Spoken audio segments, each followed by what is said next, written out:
assist with this meeting.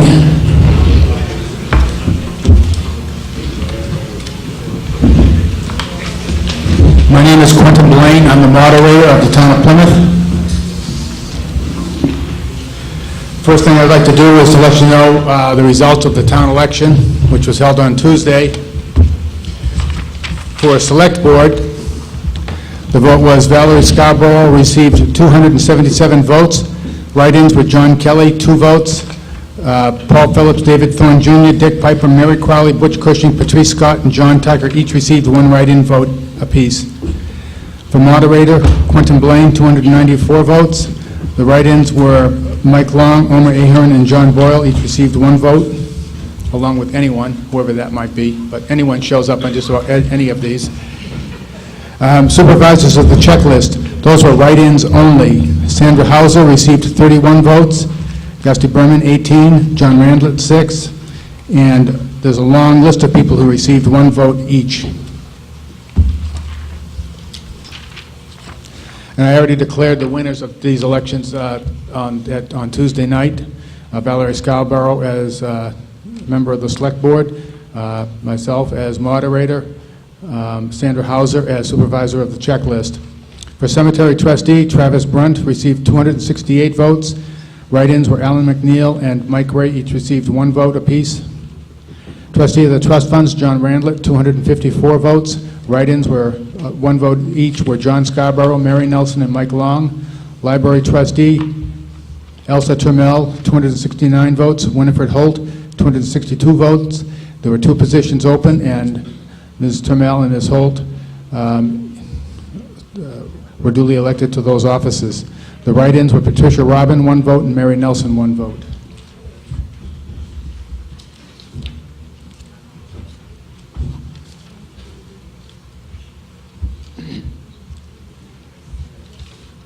I do not have the Hemi Baker Regional School District final results. I do have the Plymouth results. In Plymouth, each one of the articles passed, Articles 1 through 6. I was elected as moderator. Write-ins were anyone and John Boyle, each received 1 vote. Ashland School Board, Catherine Hahn, 244. Lee Sharps, 1 write-in vote. Campton School Board, Lisa Ash, 249 votes. Leonard Dupere, 1 write-in vote. Holderness, Andrew Hancock, 235 votes. Write-ins were for Richard Courier and Marianne Adams. Holderness was Sam Brickley, 233 votes. Write-in was Leanna Mulder.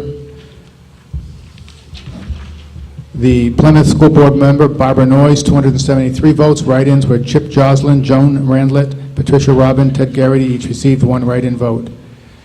From Thornton, Carolyn Varyn received 238 votes. The write-in was for Marlene Rivers, was 1 vote.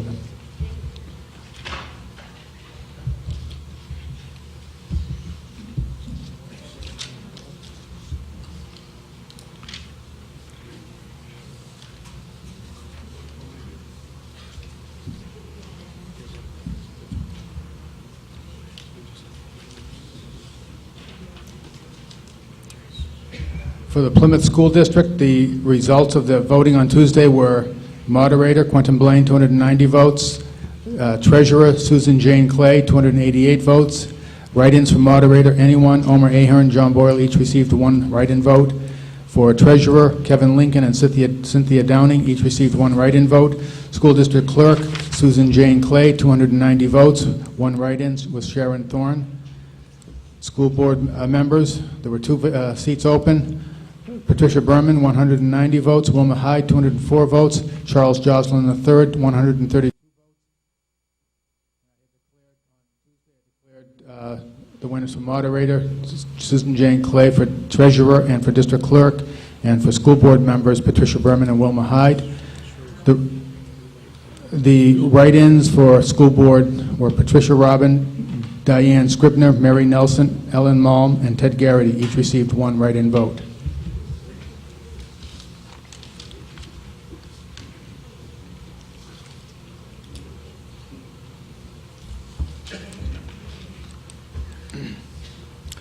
Prior to the start of the official meeting, we have 1 recognition we'd like to make tonight, and that is for a woman who has been really the heart and soul of the election process in Plymouth for many years, and that's Marlene Stewart.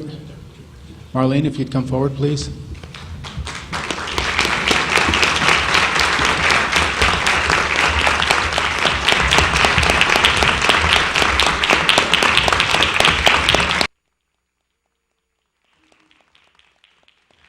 Marlene has been a supervisor of the checklist for a long time. I think, is decades okay the right way to say it? A long time.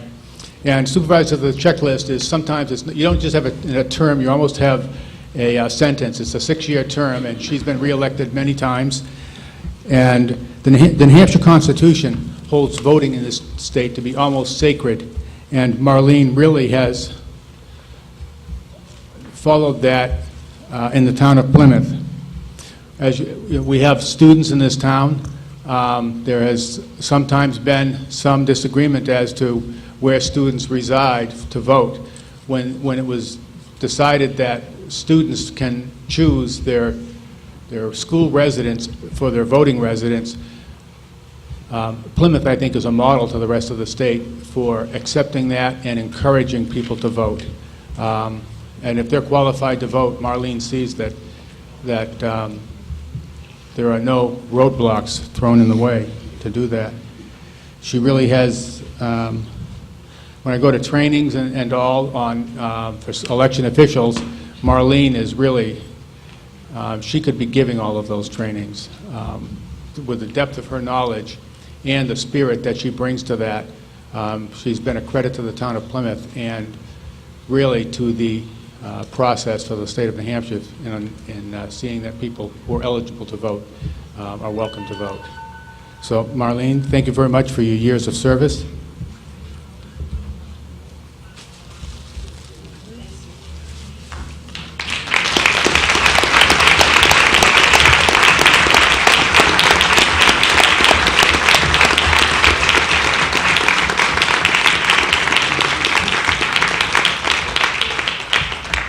On another note, before we actually start our meeting, I would like to invite the town to join me in congratulating Steve Temporino on his appointment as Assistant Director of Homeland Security for the state of New Hampshire.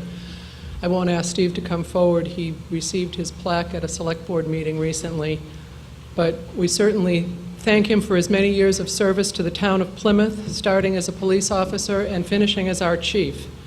During his tenure, Steve's outstanding leadership, judgment, and strength of character earned the respect of all. He has consistently demonstrated his commitment to law enforcement and to the safety of Plymouth citizens. Steve effectively managed the police department's personnel, training, and budget, and he upgraded conditions at the police station to improve safety, habitability, workflow, and energy efficiency. He has been relentless in his pursuit of grants to improve police department operations and to offset costs to the taxpayers. Steve's impact on the town of Plymouth will be long-lasting, and while he will be missed here, we are confident in his success in his new position, where he will serve both our town and our state. There will be a farewell event for Steve on Friday, March 23rd from 5 to 8 p.m. in the Tenney Room at the Common Man Inn. All are welcome to attend. And meanwhile, we wish him, Trish, and Aiden all the best. Steve?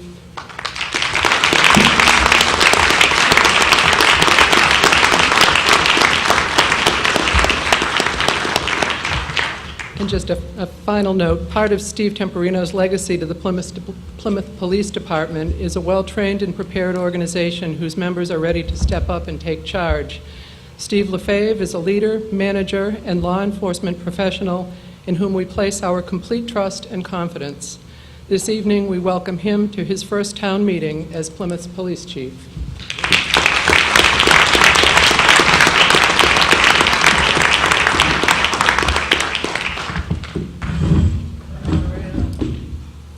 Yes, John.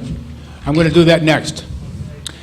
Yes. To open the official meeting for the town of Plymouth, let's please stand and join me in the Pledge of Allegiance.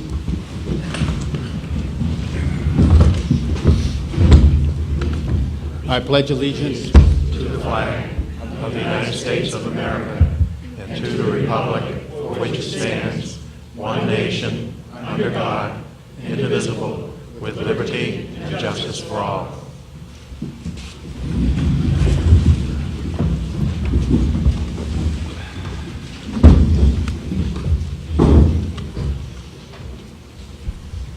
As most of you know, there are written rules for how I expect to run this meeting, and can be found on page 97 to 100 of the town report if you've picked up one of the copies of the reports on your way in tonight.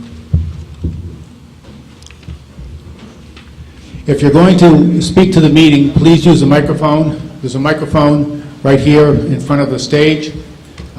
When you come to the microphone, please state your name each time. And please direct all questions through the moderator. Also, cell phones, if you could put them on something that's akin to quiet, that would be helpful.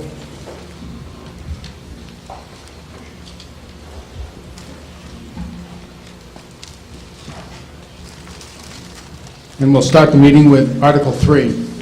Are you in favor of the right to a sustainable energy future and community self-governance, rights-based ordinance to protect the health, safety, and welfare of the residents and ecosystems of Plymouth, New Hampshire? This article was inserted by petition. Is there a motion? I make a motion, Mr. Moderator, to mark. Would you accept that? A motion on Article 3 has been made. Is there a second? Article 3 has been moved and seconded. Is there, Mr. Martin, would you like to speak to the motion?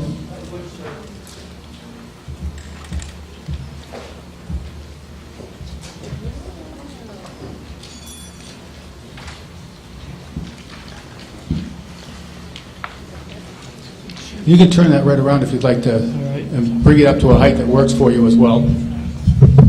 Please.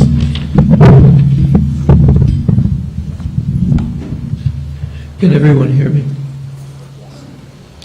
We introduced this rights-based ordinance because as it stands right now, towns do not have the right to say no to transmission line projects such as Northern Pass.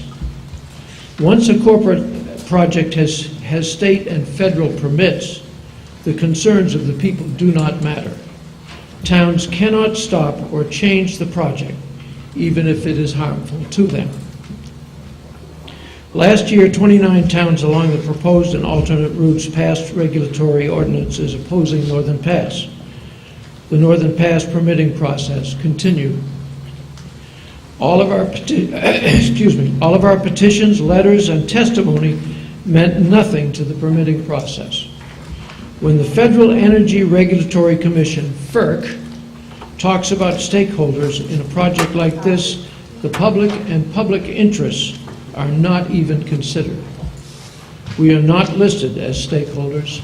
As FERC has publicly stated, the process is applicant-driven. This ordinance is based not on the present regulatory law, but on our unalienable right to govern ourselves as acknowledged in our federal and state constitutions. Right-based ordinances such as the one before you tonight are based on those unalienable rights. Over 150 towns and cities across the country, including 7 towns in New Hampshire, have now instituted rights-based ordinances to protect their citizens and environment from harmful corporate projects such as huge power lines, landfills, sludge spreading on farmland, and draining aquifers for bottling plants. Only one of those communities has been sued. That suit has not succeeded.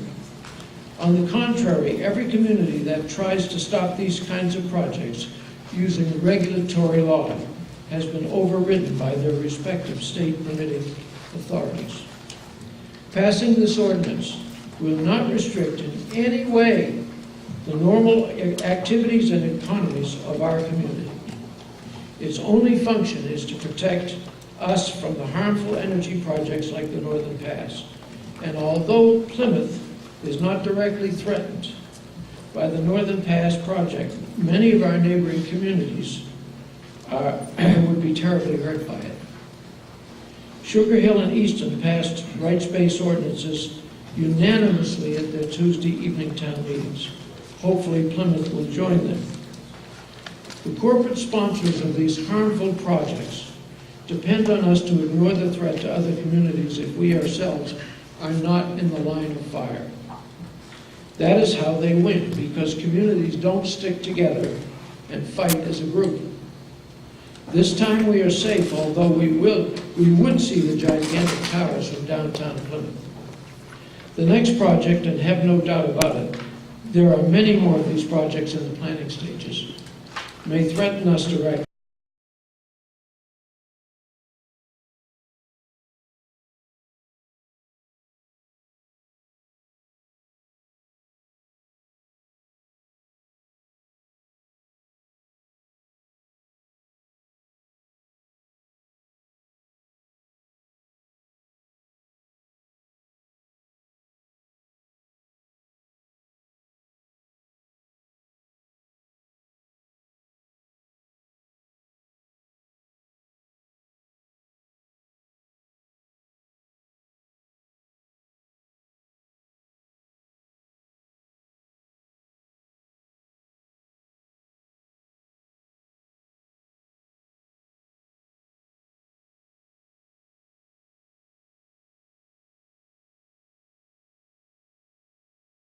My name is Annie Schneider from Plymouth, and I just want to give a little bit more clarification about what this is about. We currently live in a regulatory system, and it has its pluses and minuses. The big minus for us is we cannot say no to something that is actually bad for us. When this whole thing started with Northern Pass, my take on it is not an environmentalist one. Mine had to do with being appalled that we had no right to have some control over it if it's passed. If we do a rights-based ordinance, is it the magic bullet that's going to help everything? I cannot guarantee that. But if we work within the system that we have no chance of saying no to something that we feel that we should be able to say no to. One of the things that this could help us with, if we pass this and our area and a lot of the state of New Hampshire finds a different way to fight this, if nothing else, it could buy us some time so that the state of New Hampshire could actually put together an energy plan that would be safe for our state. Our state has the opportunity right now to actually control how all these power lines that want to come through here, how that is done. Not only could they control it, but we could actually profit from it. But if a project like Northern Pass is pushed through, we will have no way of saying no to it or many, many projects down the line. If we are going to end up being used as an energy highway, and that's what is on the plan for us, then please let the state have some more time to come up with a plan that suits all of us, that we can all win and we can all profit. So that's why I am encouraging you to please support this. The next bill is only within the regulatory system. This one is different, and I really think it is our best bet. Thank you. Is there further discussion on Article 3? Mr. Sansucci. I imagine everybody could hear me anyway, but I'll walk down front because you want everybody Thank to you. hear it. There's more than one question.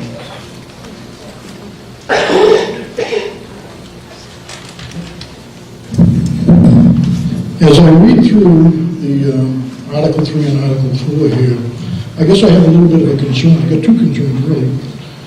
But the major concern is this.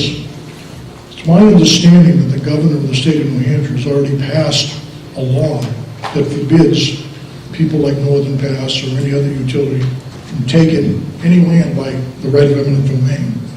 So, to me, this is really a moot point. If somebody can clarify why they think this is necessary at this point, I'd like to know the answer to that.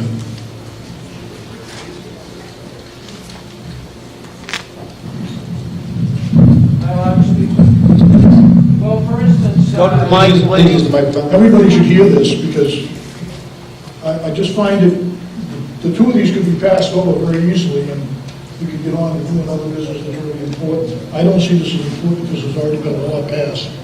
So if you can clarify why you still think it's important, I appreciate it. Well, that law would protect us. The eminent domain law, which was just passed, is a very good thing. And it would protect us, for instance, from the taking by a high voltage power line. It would not protect us if a corporation came quietly into town and bought up your land, say, and then began draining our aquifer. And when we say stop, they would say, well, we have state permits, we can do anything we like. Now, this has already happened in the state of New Hampshire twice. In Nottingham, the people spent $500,000 trying to fight USA Springs when they came into town and started draining the aquifer. Within days of their beginning, within days, the well levels all over town started to drop. So they started suing, but they found that under regulatory law, they couldn't stop them. And they ended up paying, as I say, $500,000 to try it. It was only after they realized that they would never win that way that they went and talked to the Community Legal Environmental Defense Fund. And by doing so, they got this kind of an ordinance about water and got them out of town. The next place the USA Springs was headed was Barnstead. They instituted this ordinance for water, not for energy, but for water, before USA Springs got there and the USA Springs went away. So this is why we need this rights-based ordinance in town and some way to protect ourselves from destructive products. Thank you. Thank you for the explanation, sir. Yes, ma'am. I have a question for this speaker. go down front. Yes, ma'am. If you use the microphone. Just to say, does this ordinance, is it possible to have the courts of the legislature override?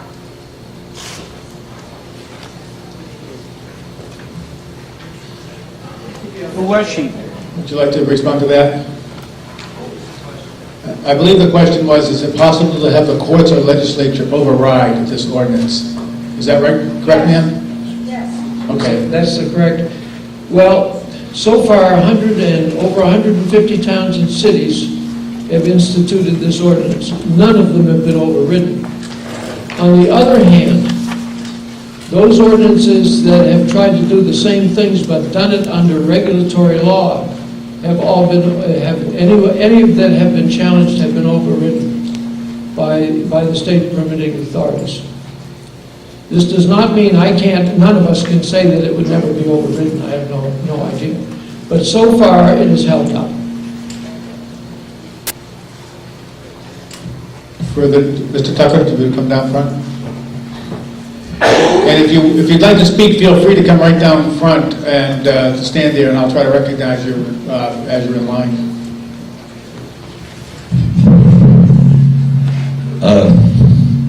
Yes. When I read this, and I still do find this confusing, I just wonder, and there are a couple lawyers up there, maybe you can answer or tell me, what do we achieve if we pass this? It almost looks like it ought to have a comma or a colon somewhere. Are you in favor of the right to a sustainable energy future and community self-governance?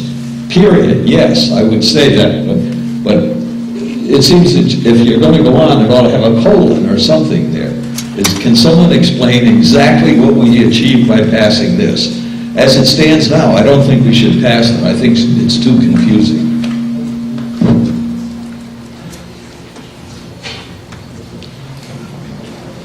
Mr. Martin?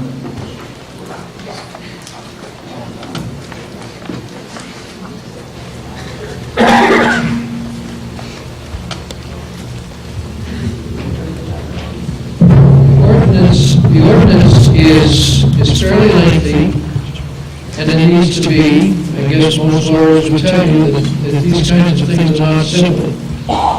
And for those of you who feel that you need to truly understand this, We have a brochure that is available. We'll be happy to give you one. And if you read it thoroughly, it will answer your questions, sir. But it will take quite some time for me to go through this with you. If you have specific questions, I'll try and answer those.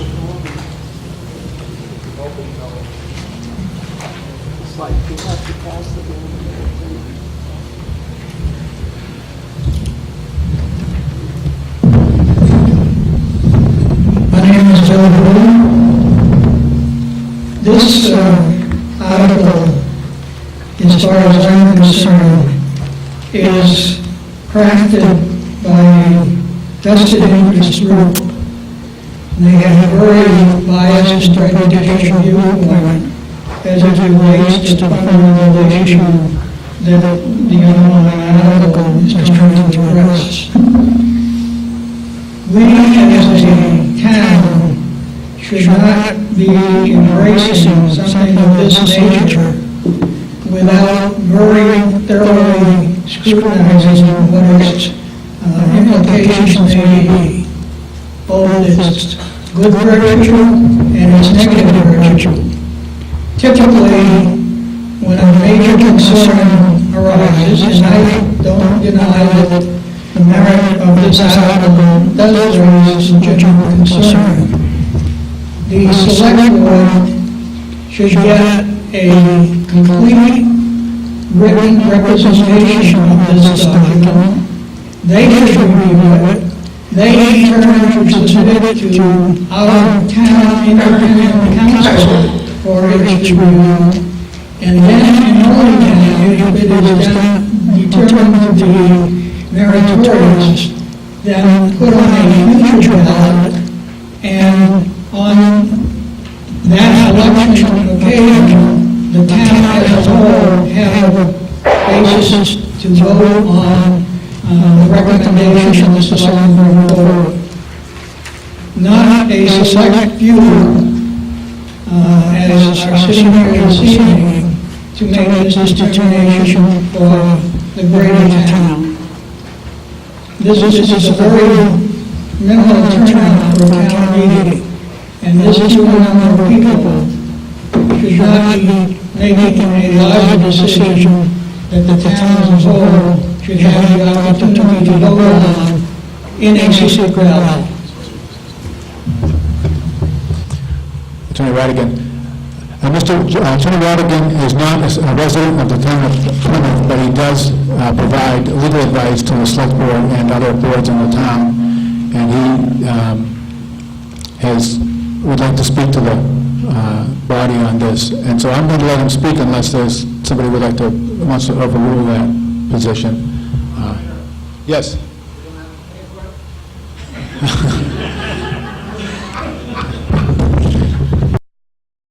That question? Yeah, I think it's going to be specifically from only real estate on Smith Street. John. I object. I live on Smith. Maybe just particular residences there. Good evening.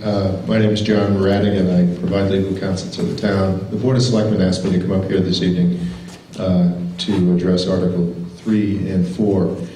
I'll speak about Article 3 now because that's the article on the floor.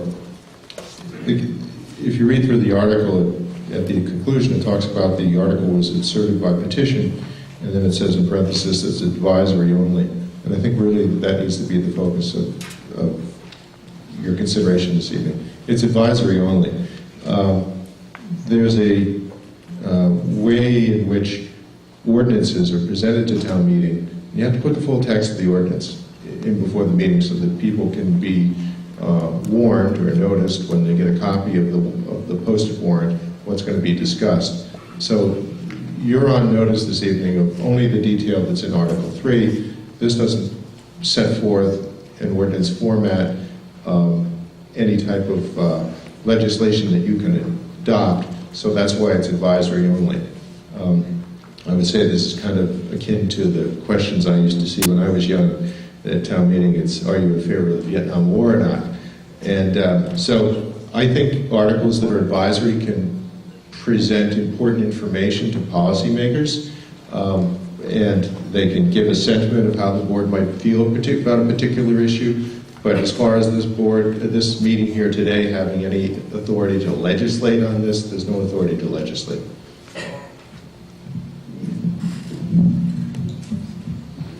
Moorhead. Dave Moorhead, resident of town of Plymouth. The way to understand this thing is to go get the book that they printed. When you get the book, go hire yourself a lawyer, because I sat down and started to read this. I put the book down, and then I picked it up and I tried to read it again.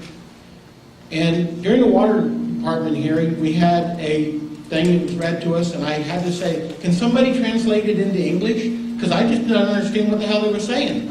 And, excuse my French, but believe me, you need to read this book, because I think it steps on your rights more than it helps your rights. I think we ought to just table this.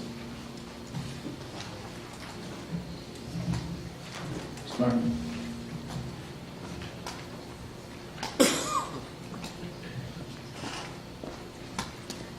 I was unaware of what advisory only meant when I read it.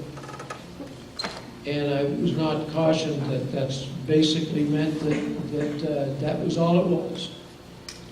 We made sure that our elected officials got a copy of this.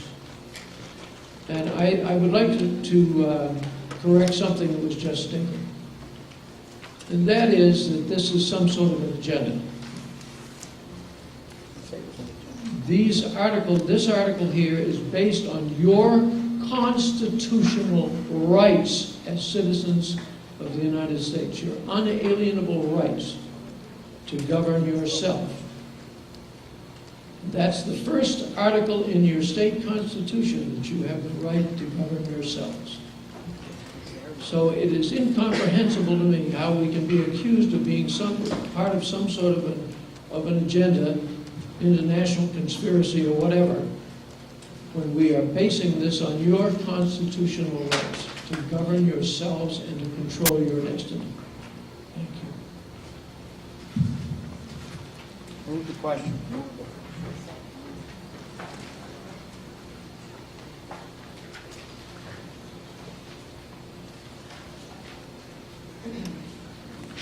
I just want to make something clear, that there were 4 information meetings at the library that we held that provided explanations for this rights-based ordinance.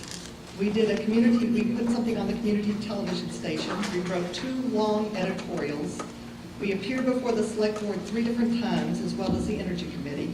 We sent out postcards to voters, and we passed out a synopsis on Tuesday and at other places throughout the town.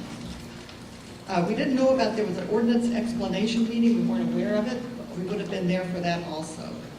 I'm one of the people who's been actively fighting against Northern Pass since I heard about it at the select board's meeting, I think it was in November 2010. Throughout this time, I have come to realize that we, the people who live in this town, who would be most affected, have very little power when it comes to the siting of these power lines. We can give our opinions, but the corporation has all the power throughout the process. As it has been explained to us, a town cannot pass an ordinance aimed at one particular corporation. A town can't pass a regulatory ordinance to prohibit a corporation from doing what they have a permit to do. That's why we have resorted to this rights-based ordinance. It's different from a regulatory ordinance, and that's why when you read it, it seems wordy and it seems complicated, but it has to be written this way to make it work. A rights-based ordinance is based, as he said, on our U.S. and New Hampshire Constitution that holds that we, the people, have the right to decide what happens in our community. Not PSNH, not Hydro-Quebec, not Northeast Utilities, or their stockholders.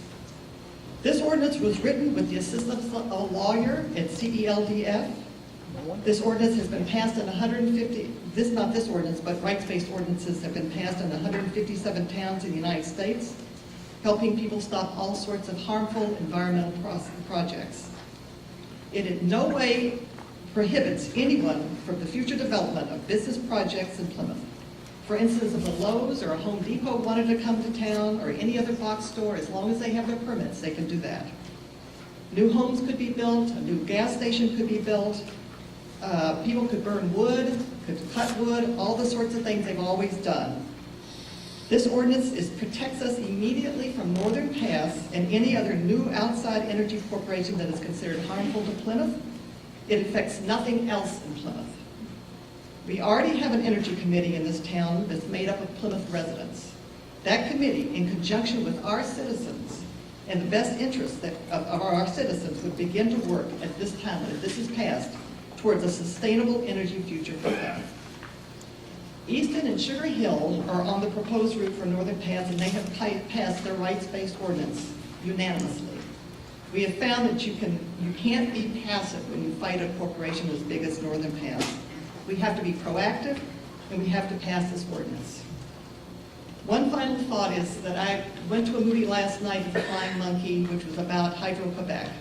And what we found out from the director of the movie, he said specifically that this energy that is being provided by Northern Pass is not for us, it is for Connecticut. And they state it right out front, because Connecticut is about the second highest energy rates in the country. And they want to get their product down to Connecticut, and we're just a highway through which they want to transport this energy. So we have got to take care of ourselves, we have to protect ourselves. And this rights-based ordinance will do that. A regulatory ordinance will not. We've tried that, it will not work. Thank you. Mr. Moderator? Ms. Scarborough. I would just like to clarify that there was not an ordinance explanation hearing. There was a public hearing where we read the petition warrant articles, and that was all that was done. Those who petitioned them did have the opportunity to speak to them at that time. Ms. Moorhead. Janet Moorhead, Plymouth. I did not go to all these movies and informational meetings. I figured, all right, there is a public hearing on this. I had picked up the booklet, so I turned on my TV to listen to the public hearing, and not one person showed up in favor of it. They could not bother to come to the one legal meeting to discuss it. And I think that tells volumes.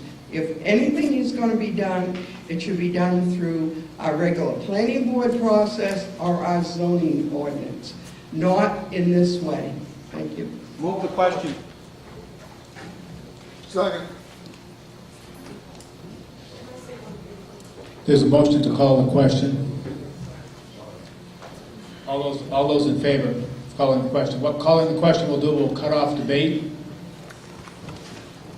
and it's needs a 2/3 vote to do that.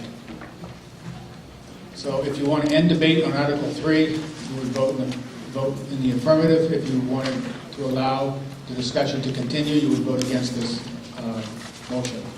All those in favor of calling the question, so signify by saying aye. Aye.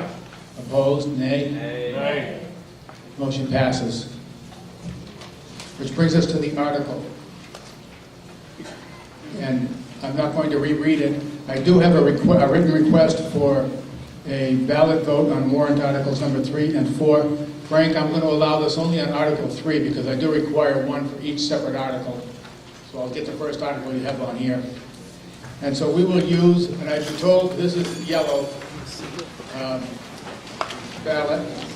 And so take the yellow ballot when you checked in and tear it in half, and if you vote in favor, put yes in the ballot box. We'll segregate the ballot box over there. And if you vote no, then put in the no piece. And once everybody's had an opportunity to vote, we'll get the ballots counted. But the polls will only stay open long enough for people to vote. So I'll start the voting. And Bob Clay will supervise the ballot box itself. He's the assistant moderator. And I think the first thing we'll do is show you that we haven't thrown a bunch of ballots in there, hopefully.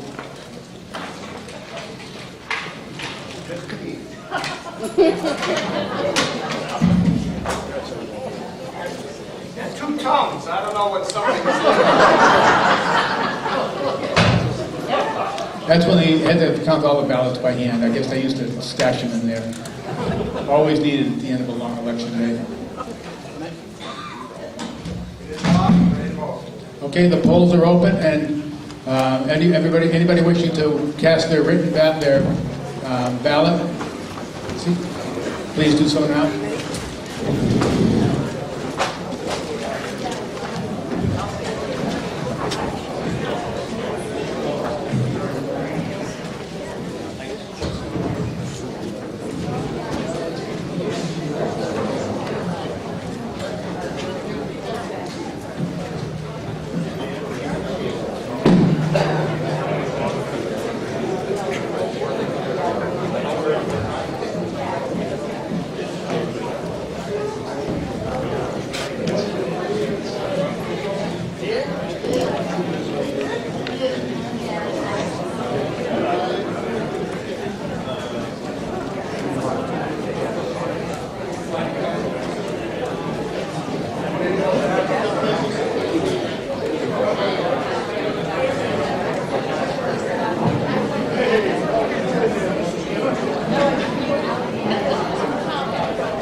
That's the new martial arts. Is there anybody who hasn't cast a ballot who wishes to cast one? Please do so now. What you told me about entertainment, Mr. Wood. I declare the polls are closed. We'll count the ballots and then we'll move on to the next article. What's the value of free advice? Article 4, High Voltage Electrical Transmission Line Ordinance.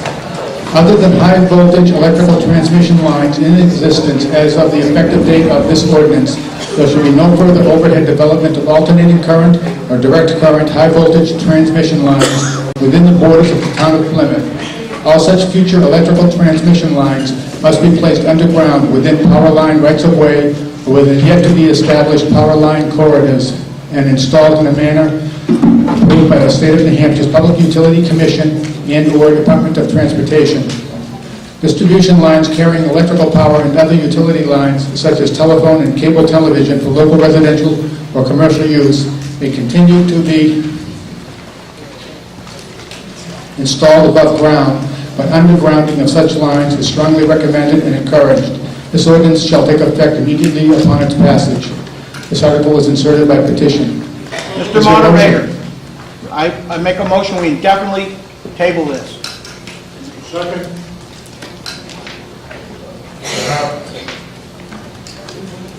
I'm not going to accept entertain a motion to table indefinitely. We're here to discuss the articles on the warrant. The meeting itself can overrule my ruling on this if they wish by majority vote.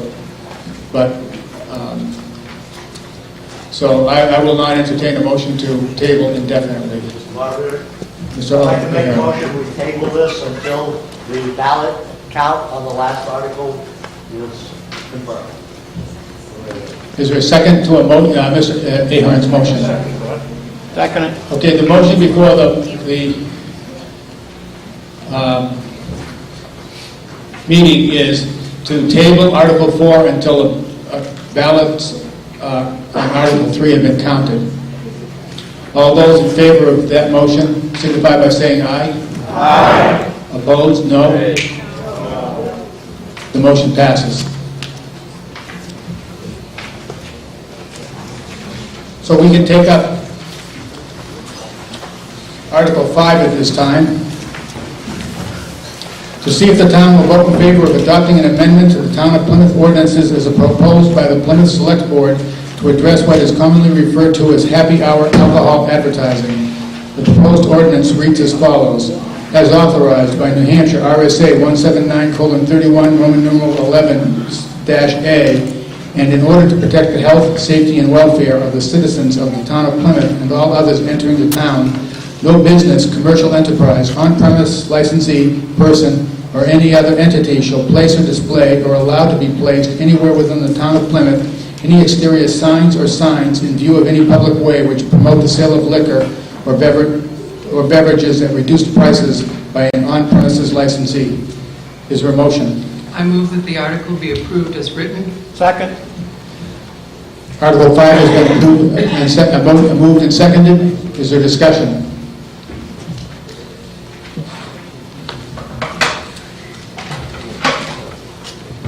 Mr. Tucker.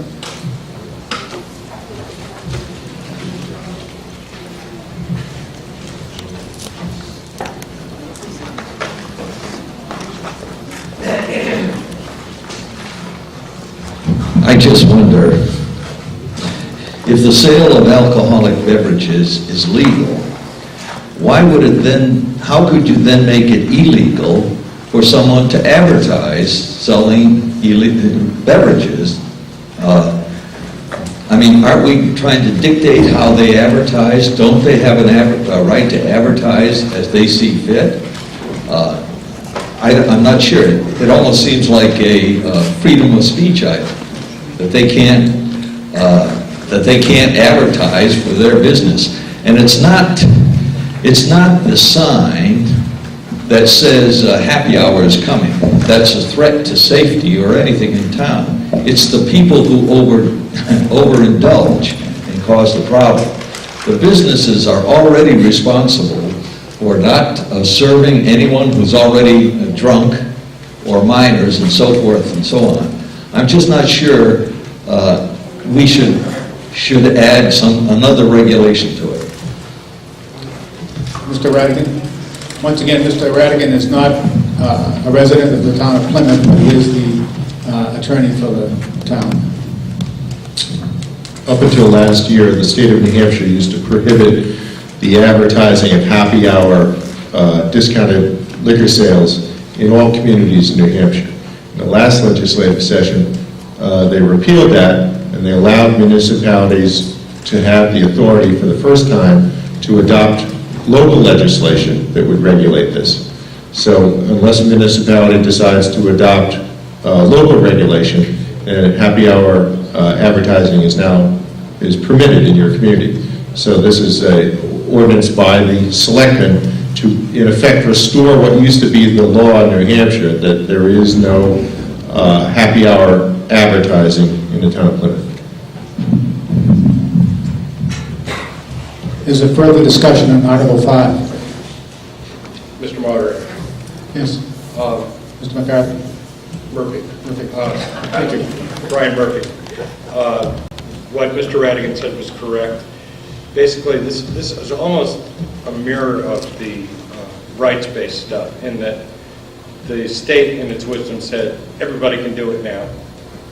And then some folks got it before the legislator and said it wouldn't work for our town.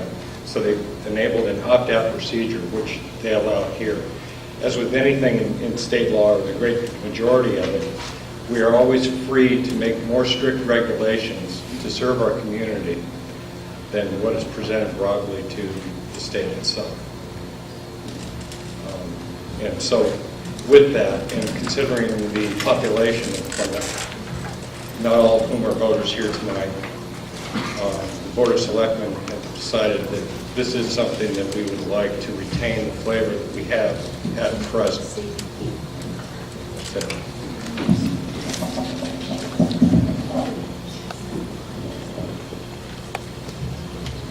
Thank you. Is there further discussion on Article 5? Seeing none, brings us to a vote on Article 5. I will not reread it. When you vote, as well as by voice vote, if you would raise your yellow Plymouth registered voter each time you vote, yea or nay, that would be helpful to me as well. All those in favor of Article 5, please signify by saying aye. Aye. Those opposed, say nay. Nay. Article 5 passes. The vote on Article 3 was 75 yes, 42 no, so Article 3 passes. Which brings us back to Article 4, which we had laid on the table until the vote was continued and was completed. I'm not going to read Article 4 again. Is there any discussion on Article 4? Mr. Moderator, Mr. Wixon, could you please use the microphone? I have a point of order. Yes. My point of order is, I don't believe we actually passed the motion in Article 4, move and in second. We did not. Thank you. Is there a motion to approve Article 4? Is there a second? Second. Article 4 has been moved and seconded. Thank you, Ed. I appreciate that. Picking that up.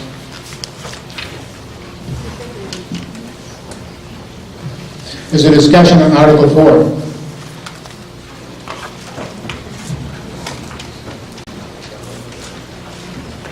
Mr. Hu.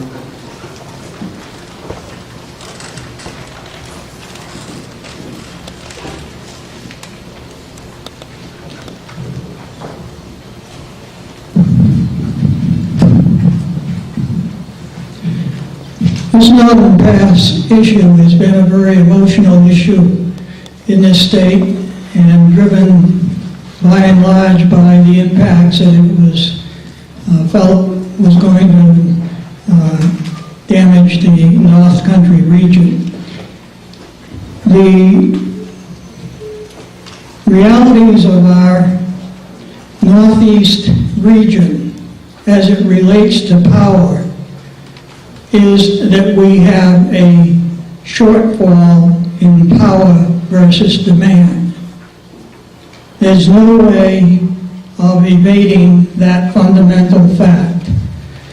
The Northeast grid is in terrible shape as a service infrastructure to get what power we do have to those that need it. There's a great deal of investment that's required to bring that infrastructure up into a more reliable state. This power that has been proposed to be brought in from Hydro-Quebec through the state of New Hampshire will benefit the state of New Hampshire from the standpoint that if there's a shortage of power elsewhere within our region of the grid, we're going to feel its impact here in this state. Some areas of the state more than others. But we're a part of that grid, and we will be feeling an impact when those brownouts or blackouts or whatever occur during those high demand periods. Bringing in the power from Hydro-Quebec is about as clean an energy as you can get. Yes, it does come from flooded territories up in the Canadian provinces, but that's no different than some of the flooded areas and dams that we've built across our country to produce power. It is a clean energy, and we should grab it if there is capacity available to be brought into our region.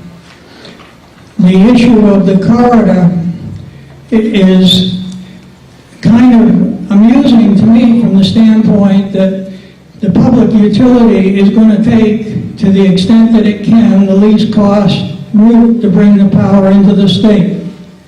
That's going to benefit each and every one of us to the extent that they can keep costs down. I certainly agree with those who say that existing corridors should be used for that purpose to the extent that it can. And I think they will, because that's the lowest cost approach for those areas where they can do that. The problem, of course, is in the northern region where there's about 40 miles of new corridor that will have to be established to get it into existing corridors. As far as the voltage and energy that is being brought in on poles that are possibly as tall as 85 feet compared to poles that commonly exist in these corridors today of between 55 and 65 feet, that's not much of a difference. As far as its impact on the visual landscape, that 20 feet of difference will really have a significant impact to an individual homeowner or to the tourist traveling through the state to observe our scenic viewscapes. The issue, in my mind, when contrasted with the wind farm that they're proposing to build on Tenny Mountain Ridge, is dramatic in the sense that we as a community or neighboring communities, likes of me and you in this room, have not risen up and pled the case to try and forestall that wind farm from being built out. As the site review is proceeding, there's every indication that it will very likely be built out. But to put it in comparison to the power line with pole structures of 85 feet, these windmills are going to stand on top of that ridge 450 feet. I say that again, 450 feet. They're going to have red lights blinking on the top of those towers because they're proximate to an airport, which could present a serious hazard to, but notwithstanding that airport, it's a hazard to general air traffic that might be in the region. So I think as a community, if we have concerns, that should have been first, foremost, and it's not too late to raise a concern if we want to get the public to rise up and express itself. It's going to have a tremendous impact on the visual landscape for Romney and for Plymouth, those of you who live in West Plymouth. And I think it is a very risky proposition for our community. The only other thing I would add is that with regard to these wind farms, their operability is a big unknown. And in the sense that there is no long-standing experience with those types of pieces of machinery. Point of order, Mr. Moderator. Point of order.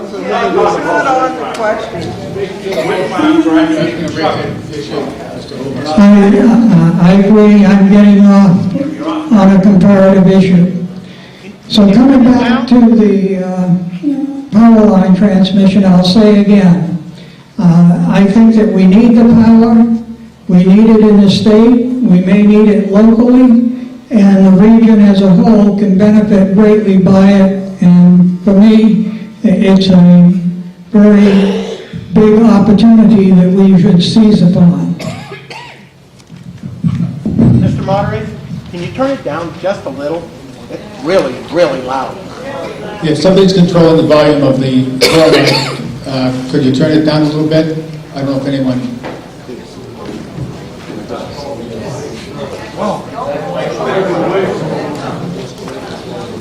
That can be resolved a little bit if we all speak a little bit further away from the mic. Usually I give the instructions that you want to speak 2 inches from it, directly into it. Otherwise you can't be heard, you can't speak over it or under it, or to the right or to the left. So stand up.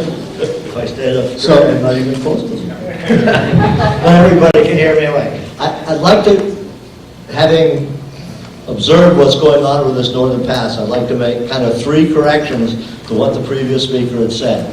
First, the towers that they're talking about can be up to 135 feet tall, not 85. Some of them will be 85, but the tower can be up to 135 feet tall. And if the towers you look at that go through Holderness across the river from us, most of them are 30 to 35 feet tall. So that's the significant difference. Number 2, New Hampshire is an exporter of electricity in this state. We produce much more electricity than what we use in this state by about 40%. So we have a lot of electricity here. Yes, there's some problems with the infrastructure moving it around, but we export electricity. The third point that I'd like to make, and I'm not going to say whether I'm for this article or not, because I'm not sure yet, but the other thing is we have as a state an opportunity for the state to earn money from this endeavor. It cuts public service out of the picture. Public service's biggest interest is the fact that they're going to get $68 million a year for using their right-of-way. That's what Hydro-Quebec is going to pay them every year. We already have a right-of-way in this state that runs all the way from here to the Canadian border. It's soft, so we can bury it. It's already been blasted. It's already been dug. It's already been smoothed over. And that's Interstate 93's right-of-way. It is not that expensive to use a soft corridor to bury these cables, and the state of New Hampshire then could charge Hydro-Quebec $68 million a year and help all of our pocketbooks. Consider that. Thank you.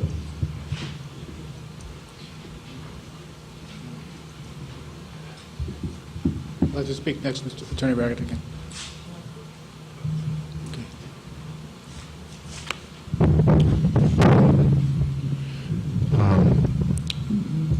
This article is under state statutes, what they call preempted. Whenever the legislature adopts a comprehensive plan to address a particular subject matter, municipalities have no authority to legislate in that area. The state has adopted a statute, it's called the Energy Facilities Site Evaluation Committee. It has jurisdiction over Seabrook Station, it has jurisdiction over the windmills, and it also has jurisdiction over this transmission line.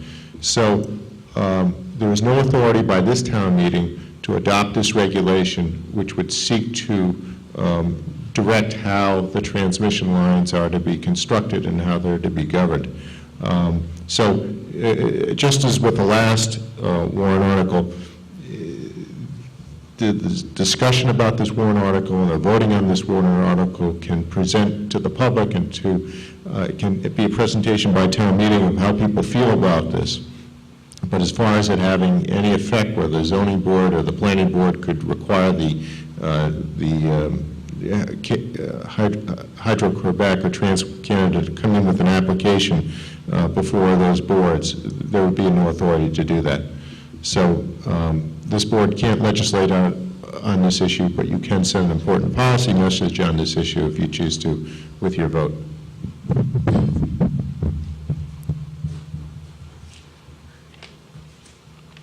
I just want to remind everyone, we just voted for the, pardon me? Oh, I'm sorry, Pam Martin, Plymouth. I just want to remind everyone, we just voted for the right to have a sustainable energy policy for this town. And I want to briefly point out to you why big hydro is not considered renewable or sustainable or green. Using Hydro-Quebec as an example, 7 million acres of boreal forest were flooded and altered in order to create reservoirs in northern Quebec. That is approximately the size of New Hampshire and Connecticut put together, flooded and altered forever. There are substantial emissions of CO2 and methane from these reservoirs. The EPA states that methane is over 20 times more potent as a greenhouse gas than CO2. The deforestation and the creation of reservoirs means that trees are no longer available to capture carbon dioxide. In addition, the reservoir water is now so polluted with methane that it is toxic for fish and wildlife. The fish stocks in northern Quebec have been decimated because the fish, such as salmon, can no longer spawn and migrate. Up to 35% of freshwater fish are estimated to be extinct, endangered, or vulnerable. The migratory paths of caribou and other wildlife have also been destroyed. The International Rivers Organization gives 12 reasons why big hydro is not renewable. Citizens United for Renewable Energy and Sustainability do not consider big hydro as renewable or sustainable. The World Energy Council and the World Commission on Environmental and Development state that big hydro is not sustainable. New Hampshire and 5 other New England states do not consider big hydro as part of their renewable portfolio. If you vote for this ordinance, what you're doing is saying we're going to negate what we just voted for just a few minutes ago. We have got to continue with the sustainable energy policy that we just voted in.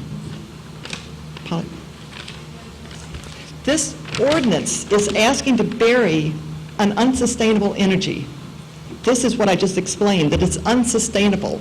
It has flooded millions of acres and decimated the area of northern Quebec. So if they're going to vote to bury it, this doesn't mean that it's going to make any sense to have just now, 5 minutes ago, voted for something that's sustainable. Does that make sense? No. Okay, somebody else can explain it.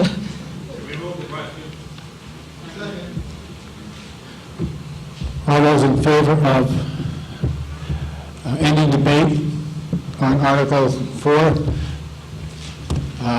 As I explained earlier, this will stop debate in Article 4, and this motion has to pass by 2/3 vote. It's not debatable. If we vote against this motion, then we can continue the debate on Article 4. So all those in favor of calling the question on Article 4, please signify by saying aye and raising the card. Aye. Those opposed, say nay and raise the card. Debate on Article 4 is ended, which brings us to the article, the vote on the article. This is a vote on Article 4. I won't reread the article itself. All those in favor of Article 4, as written on the warrant, please signify by saying aye and raising the voting card. Aye. All those opposed, say nay, raise the voting card. Nay. Article 4 does not pass.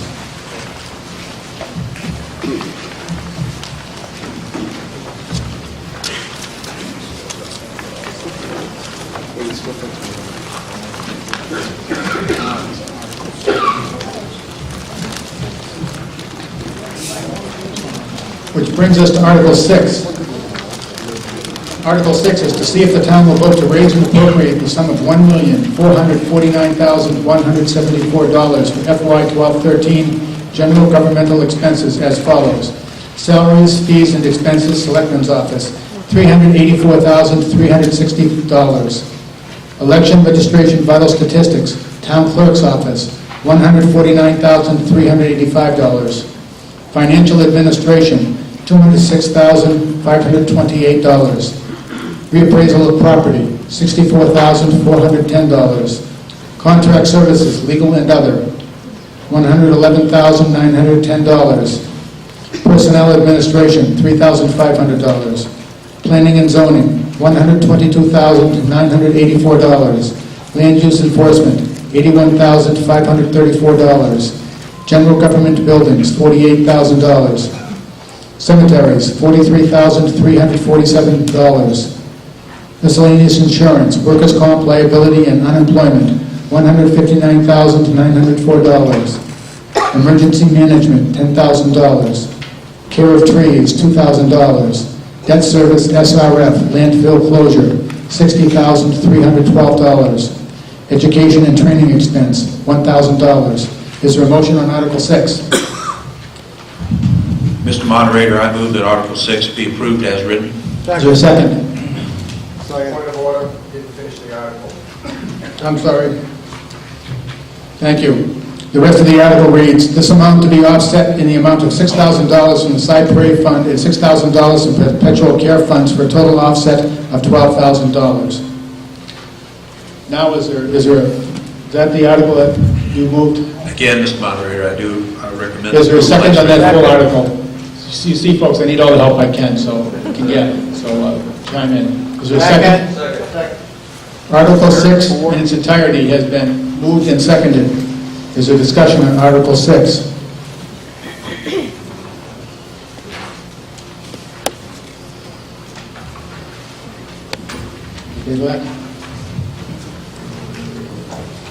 Katie Badalak. I'm just not familiar with the end of that article, the perpetual fund and the Cypress fund. Could we have an explanation of that, please?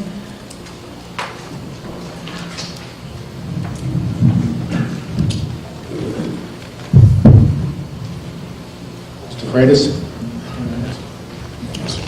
Paul Freitas, Town Administrator. We have two funds for our main cemetery on Fairgrounds Road, Riverside Cemetery. Perpetual Care Fund, our revenues, a percentage of the revenues goes to that fund. That fund has over $300,000 in it. The Side Parade Fund is a grant that we went for over 10 years ago. And I believe it was around $45,000, and it's slowly come down. There's about $15,000 left in it. There's a percentage each year that we could use for whatever work is done out at that particular cemetery. It can only be used, we have 13 cemeteries. This fund can only be used at the Riverside, both those funds can only be used at the Riverside Cemetery.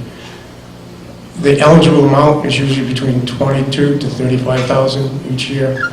We just use 6 as we build that fund up.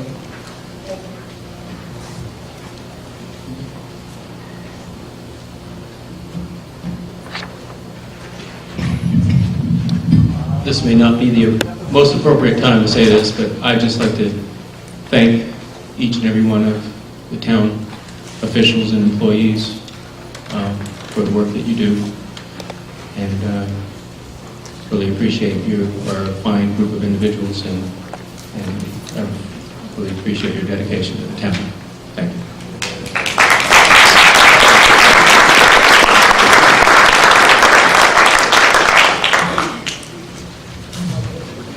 Is there further discussion on Article 6?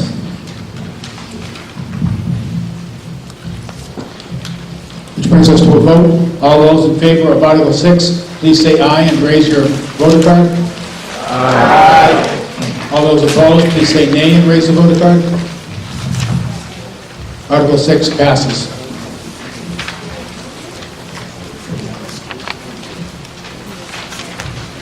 Which brings us to Article 7. To see if the town will vote to raise and appropriate the sum of $95,679 for FY 12-13 welfare assistance as follows. Welfare officer, $10,679. Welfare vendor payments, $85,000. Is there a motion? Mr. Moderator, I move that the article be accepted as written. Second. Article 7 has been moved and seconded. Is there discussion? Seeing no discussion, we'll vote on Article 7 as written. All those in favor of Article 7, please say aye, raise your card. Aye. Those opposed, say nay, raise the card. Article 7 passes.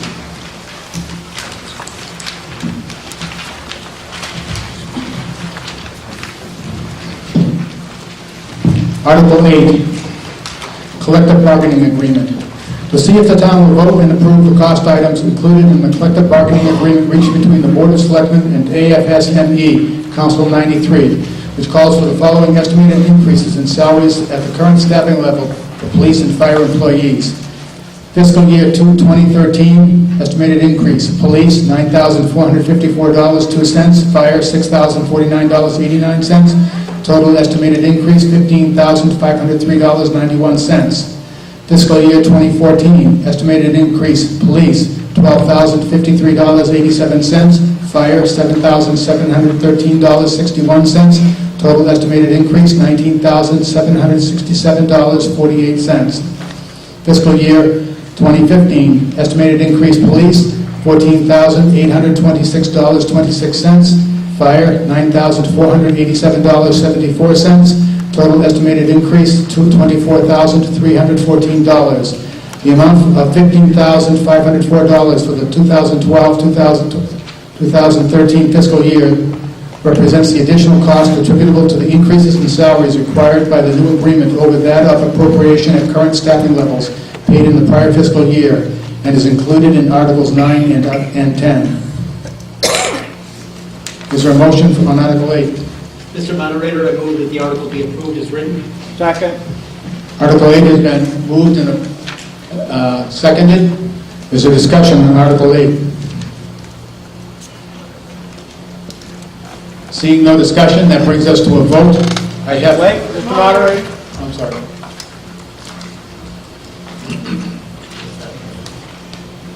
Mr. Moderator, Yes. I am the president of the union for the local union. However, I am not a town resident. I request to be heard on this article. Can you name, please? Elizabeth Stratford.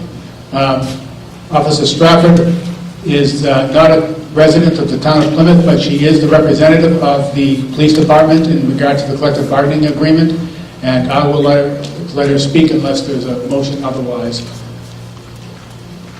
or a vote otherwise to overrule my decision. Go ahead. Thank you, Mr. Moderator. I'd just like to speak very briefly on this article. The union, which represents your fire and police department, worked very hard with the selectmen to come to an agreement that everybody could agree on. And first off, I want to just say, just give you a little bit of facts about the Plymouth police and fire departments. We're 24/7, 365 police departments. We work Christmas, Christmas Eve, Thanksgiving, July 4th, our family functions, and our friends and families' functions. We work regardless of what the day is, what the weather is, and whatnot. During Hurricane Irene, we were all called in to work for the town, leaving our families to somewhat fend for themselves while we protected the town. We don't have regular schedules. The police department work 24-hour days, 24-hour shifts. They sleep and eat at the fire department. The police department officers and dispatchers work 5 8-hour shifts. These shifts for the police department, for the officers, change every 2 months. The shifts for the dispatchers change every 20 weeks. Some of these shifts are overnight and supervisor shifts on the weekends that go into the late hours of the morning when most of you are very much asleep. This makes it hard for us to establish regular, healthy routines and can often lead to sick time loss. Both departments have lost people over the last several years. We've lost people to state police, Tilton, Hudson, Holderness, Manchester, Hooksett, Laconia, and Tilton Northfield. Many of these members left for better pay and better benefits. Both departments are young departments. Currently, 15 of our 17 members have 7 years or less with the town. Only 1 member in the police department and 2 members in the fire department are actually vested, which means that they have 10 years in the state retirement system. We only have 3 members of our union that are actually vested in the state retirement system. The turnover rate for both departments is very high. When a member leaves, it takes a minimum of 2 years of road time and training to bring that person up to the unique needs of what Plymouth has. During this time, the department and the rest of the members bear the extra weight of filling those shifts, minimum staffing levels, and special events. Our certifications and trainings to maintain our status as police officers, firefighters, and dispatchers require countless hours each year. These usually don't fall on the times that we're working, which means that we have to take more time away from our families to go maintain our certifications. This often causes short shifting and shift filling within the departments. This increase in pay keeps us even with other towns. It does not put us ahead of any other towns. We are one of the busiest towns in the area, and I'm sure if you looked at our numbers, which we have made public, our calls for service recently have jumped in the last 2 years. We pay 15% of our health care, as do the rest of the town employees. This is more than some of the other area towns that we work with. This further depreciates our paychecks. Other surrounding towns are receiving raises this year, and the teachers' union is also receiving a raise as a result of their collective bargaining unit. It's important to keep the employees that you already have.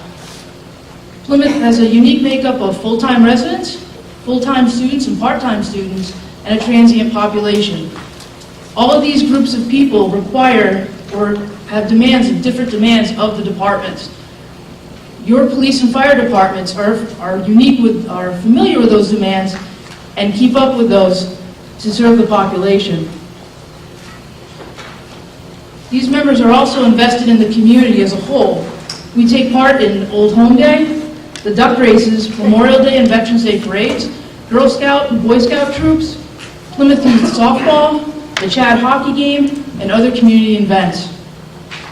In closing, passing this article supports your public safety personnel. It keeps Plymouth competitive with our other towns and our surrounding towns. It also helps retain your police officers, your firefighters, and your dispatchers. And I'd just like to recognize, we do have fire and police in the back, and we do work 24 hours, and I'd just like to recognize the ones that are back there. Thank you for your work.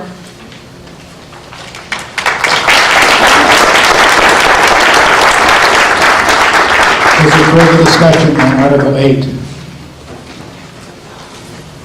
Mr. Leo. Judy DeLeo, Plymouth. I just have a really quick question. If I read this right, it sounds like the amount of the total for $15,504 or $503.91 is already included in both Articles 9 and 10. So are we just approving the collective bargaining part of this?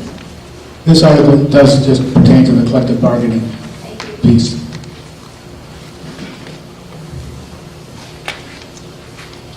Is there further discussion? I have a request for a secret ballot on Article 8, and I can identify at least 5 people who are still in the room who have signed it. And so we'll have a secret ballot. I asked this time, Bob Clay is also our traffic manager here. He'd like everybody who's going to bring the ballot down, walk down that aisle and walk across and back up. So he wants to get a circular pattern to see if we'll all dance in the same circle. For this one, we will use what I've been informed is the green ballot. If you favor the article, tear off yes and put it in the ballot box. If you oppose the article, tear off no and put it in the ballot box. And the polls will remain open until everybody has an opportunity to vote. The polls are now open.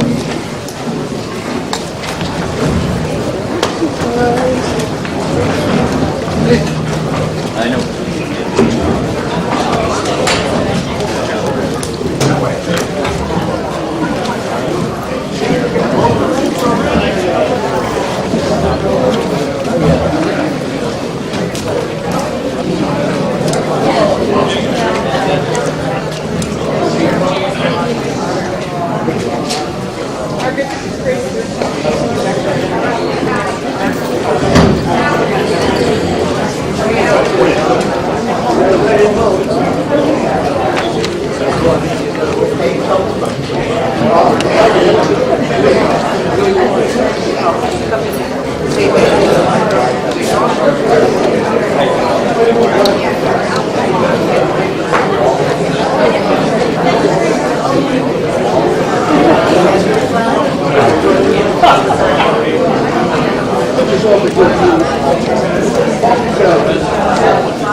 travel, or at least after every item. Well, I think we go back to the other building and more people there. Because we figure there'll be a lot more people here because it's Saturday.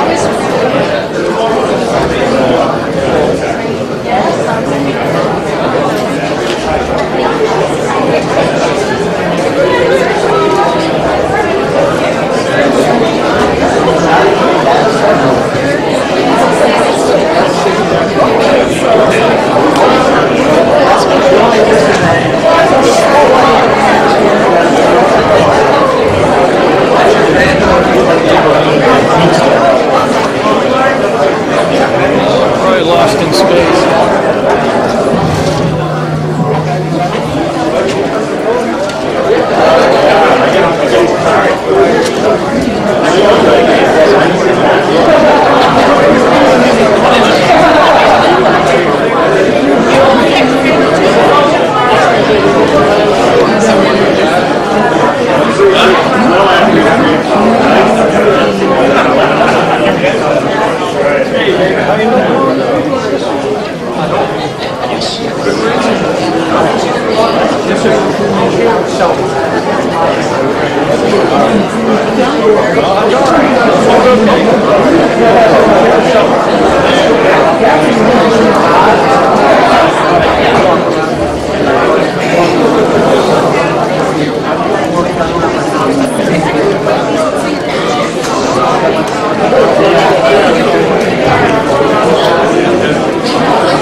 If there is anyone who wishes to vote who has not yet done so, please come forward to the ballot box and cast your vote.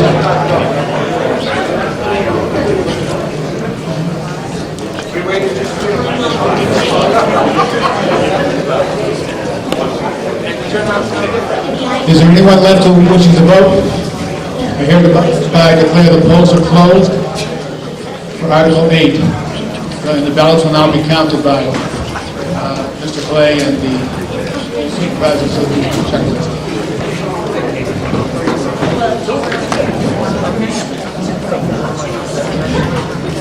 Which brings us to Article 9.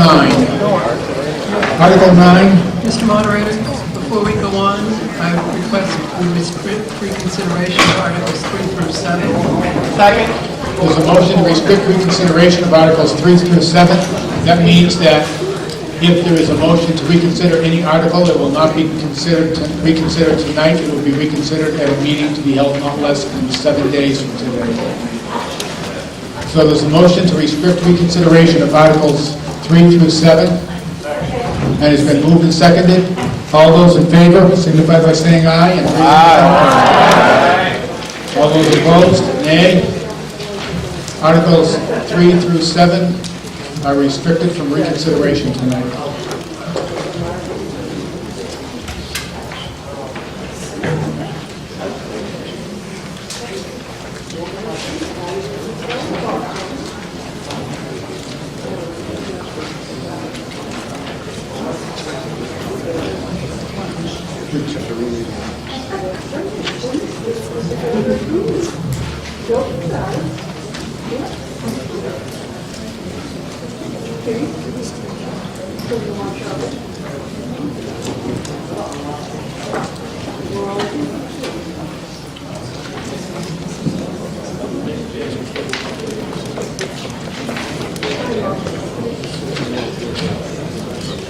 I would entertain a motion to table Article 9 and 10 until the ballots are counted, because each of those articles contains sums that we discussed in Article 8. Second.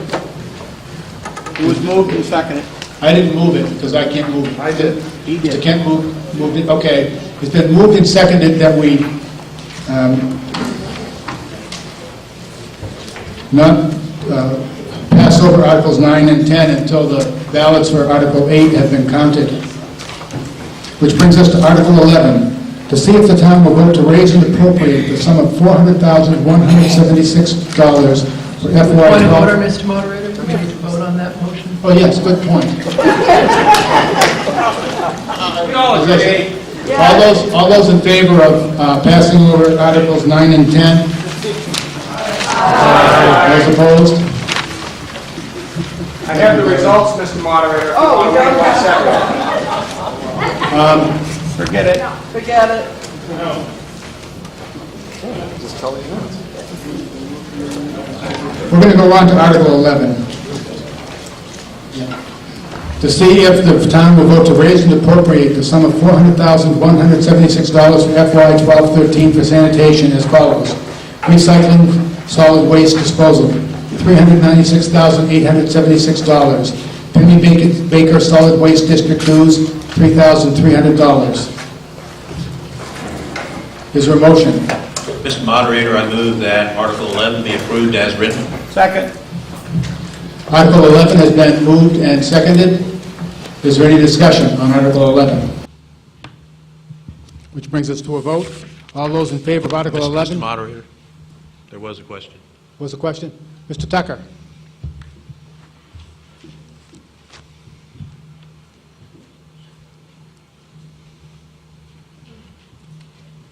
This is the last time I'm coming up here. Yeah, right. How much are we getting on the recycling? I would just like to refresh my memory on some things in terms of the revenue. Now, can you tell me, well, first off, can you give me a figure for what the college contributes to us now, a total figure, based on the agreement that we signed with them 7 or 8 years ago? You want these one at a time? Okay. That figure for last year, which is the only complete year we've got, was $583,433, which is up from the $310,000 that was originally negotiated. And I'd just like to point out that that amount is also 87% of what the town portion of PSU's tax would be if they were not exempt. Good. Thank you. Also, I understand we have a dispatch agreement. Do we still have a dispatch agreement with other towns and get some revenue from them? About how much? Mr. Tucker, I'm not sure that this pertains to Article 11. Okay, but I have the same question about all of them. I just thought I'd get... there's revenue also for, solid waste. That's what we're talking about now. How much are we able to offset that by sales? Mr. Tucker, if you have your March format, all those revenues are right at the top of each department. Okay. The recycling center is $126,054. Say again? $126,054. Okay, good. Well, I wanted to ask about the ambulance agreement, too. We get some revenue from ambulance? Is that right? That's in it. That'll be in it, another article. Well, okay, well, I'll just ask the department heads if they, when we get to those articles, if they give those figures. Okay, that'll be Article 10, Mr. Tucker. Is there further discussion on Article 11? Which brings us to a vote on Article 11. All those in favor of Article 11 as read, please signify by saying aye and raise your voting card. Aye. Those opposed, nay, and raise your voting card. Article 11 passes. And we have the vote on the collective bargaining agreement, Article 8. The votes were 96 yes, 21 no. So Article 8 passes.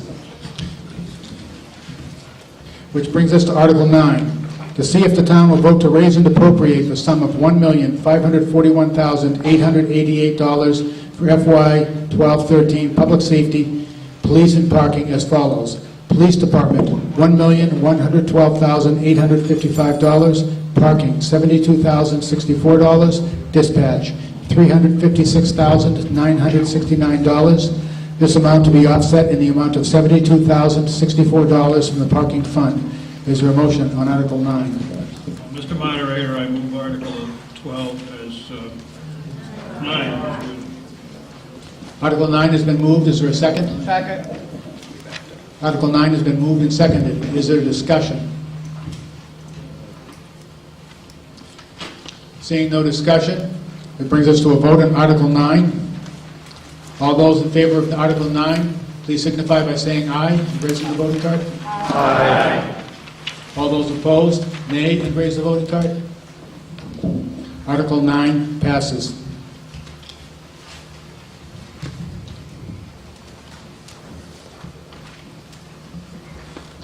Which brings us to Article 10. To see if the town will vote to raise and appropriate the sum of $1,229,959 for FY 12-13 public safety, fire, and ambulance as follows. Fire Department, $1,076,485. Ambulance, $153,474. Is there a motion? Mr. Moderator, I move the article be approved as written. Second. Article 10 has been moved and seconded. Is there discussion? Yeah, it's coming down. Mr. Wood. Ron, John.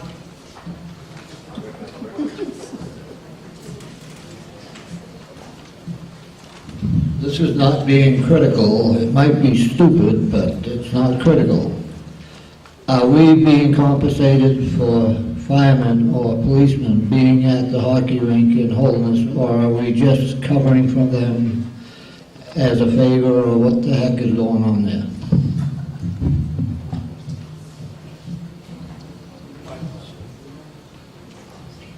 Is there somebody on the board that would like to respond? Mike, everybody hear me? Fire Chief Stephen Clausen, if the ambulance has gone down to the hockey rink to pick up a patient, that patient does receive a bill just like everybody else. If the ambulance has gone down to a special detail, there is a fee attached with that, and the town does get compensated for that, so yes. We go down there, we do get detail pay, and the town is compensated for that. The answer is yes. Sounds like the answer is yes to, from both departments, police and fire. Mr. Tucker, did you wish to renew your question about revenues? Yes, I'd just like to know how much we get, what towns are involved with the ambulance agreement, how much we realize? The question was, what towns are involved in our ambulance agreement and how much do we realize from the agreement? Currently, we have Ashland, Holderness, and parts of Bridgewater that are under the ambulance agreement. They do give us a fee per year just to have the service there. The last year's revenues, that's totaling the contract and transport receivables, $354,531 was brought into the town with the ambulance service. I'd like to also add that that includes PSU. They also pay a per capita amount for the ambulance service based on their on-campus population.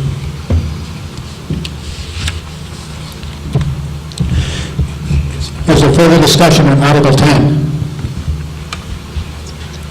Which brings us to a vote on Article 10. All those in favor signify by saying aye and raising their voting card. Aye. All those opposed signify by saying nay and raising the voting card. Article 10 passes.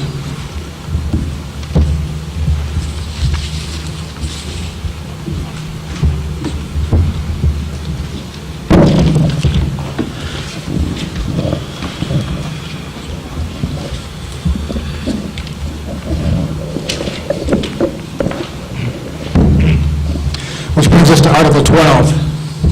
To see if the town will vote to raise and appropriate the sum of $784,749 for FY 12-13 for the Highway Department as follows. Highway Department, $729,749. Street lighting, $55,000. Is there a motion? Mr. Moderator, I move that the article be approved as written. Second. Article 12 has been moved and seconded. Is there discussion?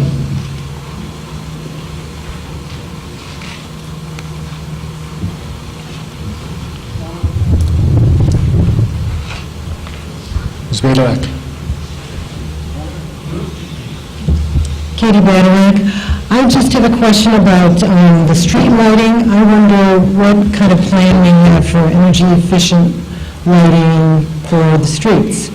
And I know that sometimes, this is like part two, down by Fox Park, sometimes it's like just going to go off and on, and I wonder, is there a plan for that other places or not? Do we have lights that are just on all the time, everywhere? Thank you.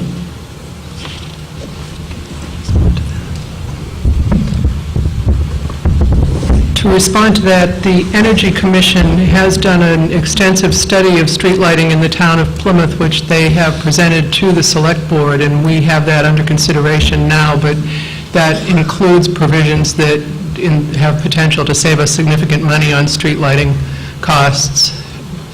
And this is actually a reduction in our budget on street lighting from last year's budget. Mr. Wood?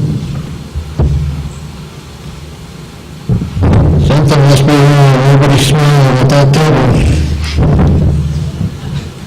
Question, because of the winter we've had being rural and everything else, can we possibly give the loggers and people who work with wood a break and take the limits off the road so they can start making some money to pay the taxes, or is that a set thing that we can't do? Oh, see, he's right here to get his share.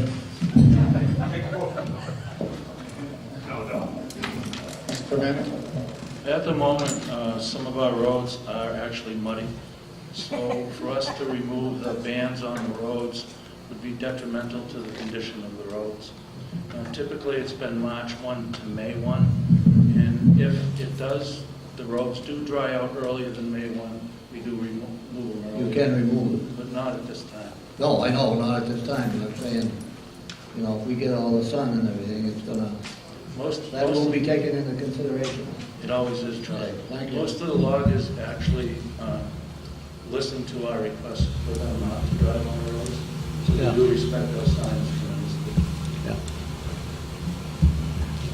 Mr. Piper? Mr. Moderator, what I want to talk about right here is pertains to all the general articles as far as fundraising. And Charlie, you're sort of the one that got me on this 2 or 3 months ago, because I was channel surfing and caught you at a show, and you said something about the town got $700,000 back that we didn't spend. That the budgets came in 700,000, 600 and change. It's hard to make it out. And we have an unreserved fund balance now of $1.2 million. $1,221,000, yes. Okay. And we raise in taxes, we have to raise in taxes, according to the book on page 115, about $3.5 million in property tax. So we have 1.2 million in the bank book. We spent 125 of that last December to pay down the tax rates, to hold the tax rate 125 out of the unreserved fund balance. But we still have $1,200,000 in there. And our budget, if we pass it tonight, is $7 million. So if nobody paid the taxes, we could pay the bill out of the unreserved fund balance. I'd like to respond to that, Mr. Moderator. The Department of Revenue Affairs recommends that the town maintain an unassigned fund balance, they've renamed it now, of between 8 and 10% of our overall costs. So the $1.221 million that we have comes in at about 9.3%. We're right in the middle of the range that the Department of Revenue Affairs tells us we should be maintaining. As far as money that department heads have turned back to the budget, to the town, that money is based on grants that they've received. It's money that we can't anticipate at the time that we write the budget. We have to go after the grants and be glad if we do get the money, but it's not a guarantee. So we are required to budget for everything that we are going to have to spend in the course of a year. So the money that came back is basically from grants that we received that we didn't have to spend out of That's right. the operations? That's right. That's very good. A few years ago, our unreserved fund balance was over $2 million, and it was a shock. And I don't think it should get too high. I think 10% is very, very much a good contingency. It is for any businessman. But $13 million, that includes the schools? Is that, because the municipal budget is $7 million, right? Right. The municipal budget is 7, does the 13, is it 13 million, is that where we set the unreserved balance at? The total spending for the elementary school or the high school? Or? The allocation of the town, including the school. Well, I would certainly hope that, Part of the high school, not the entire high school. I would certainly hope that you consider not letting that go over 10%. Well, we're at 9.3% now, and that's where we're trying to maintain it. Thank you. Mr. Moorhead. Dave Moorhead, Plymouth. Lady over here was talking about the street lights going on and off. There's 3 places you can call. I noticed nobody up here addressed it for you. You can call the co-op, you can call the highway department, or the selectman's office, and it'll get taken care of.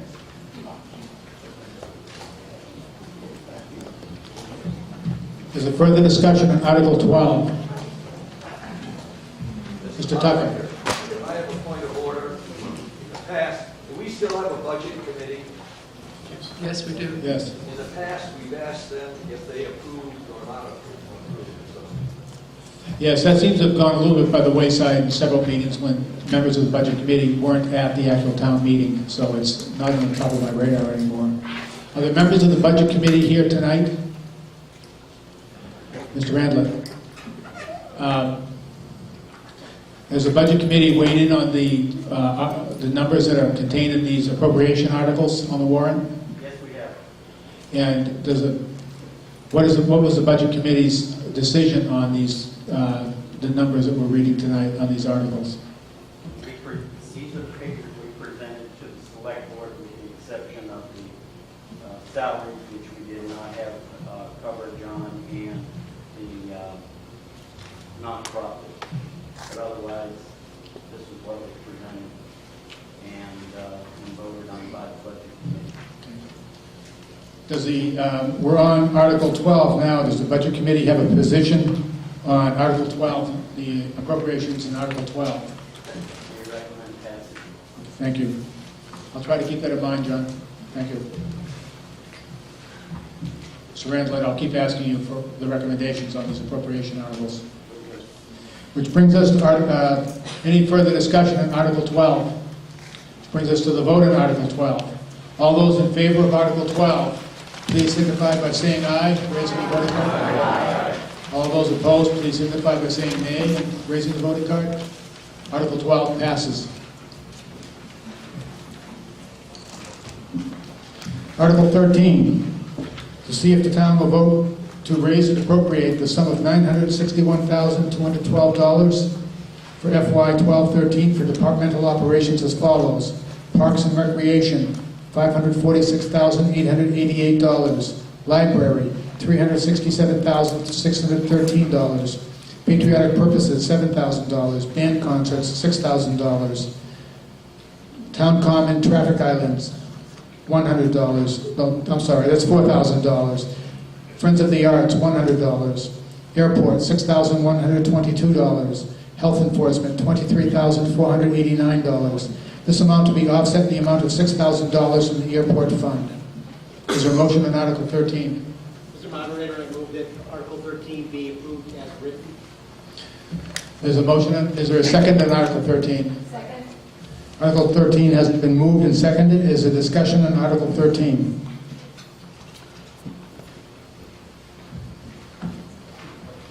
Mr. Wood. Oh, Mr. Gibson?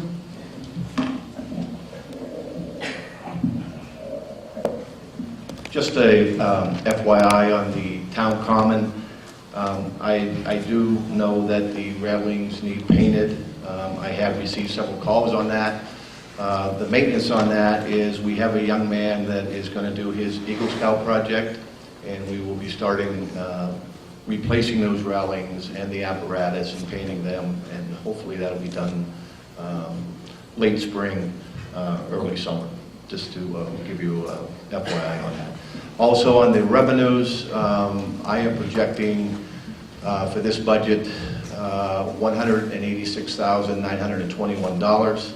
The net expense to the taxpayers on the budget would be $359,966. Is there further discussion on Article 13? Mr. Tucker? Mr. Moderator, may I just congratulate Mr. Gibson? Island always looks great. Fondly known as Tucker Island. Budget Committee? Yes.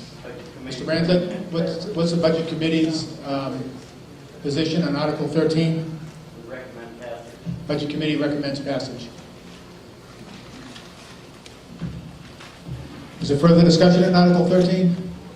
Seeing none, it'll bring us to a vote on Article 13. All those in favor of Article 13, please signify by saying aye, raising your voting card. Aye. Opposed, signify by saying nay, raising the card. Article 13 passes. Mr. Moderator, I move to restrict reconsideration of Articles 8 through 13. Is there a second? It's been moved and seconded to restrict reconsideration of Articles 8 through 13. We've already restricted reconsideration of Articles 3 through 7. Is there any discussion on the motion? All those in favor of restricting reconsideration on Articles 8 through 13, please signify by saying aye. Aye. Opposed? Nay? The motion passes. And at present, we are restricted on reconsideration for all articles from 3 through 13.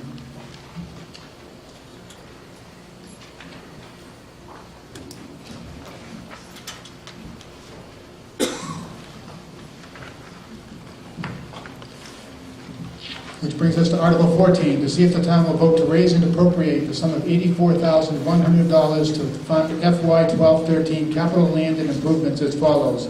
Landfill monitoring and testing, $7,500. Selectmen's copy machine lease, $6,600. Fire building maintenance and repair, $25,000. Police department building maintenance and repair, $25,000.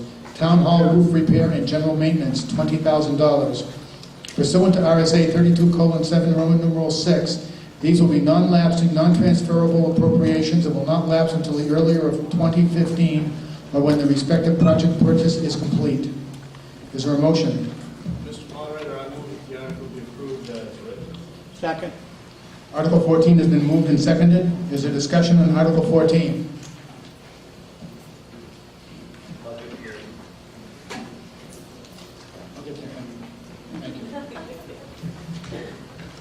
I let everybody down on the last one. You're going to come up with that right away.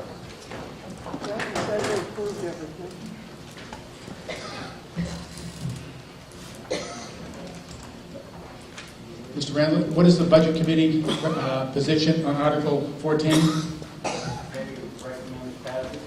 Budget Committee recommends passage of Article 14. Is there any discussion on Article 14? Seeing none, we'll come to a vote on Article 14. All those in favor signify by saying aye. Aye. Opposed, signify by saying nay. Article 14 passes.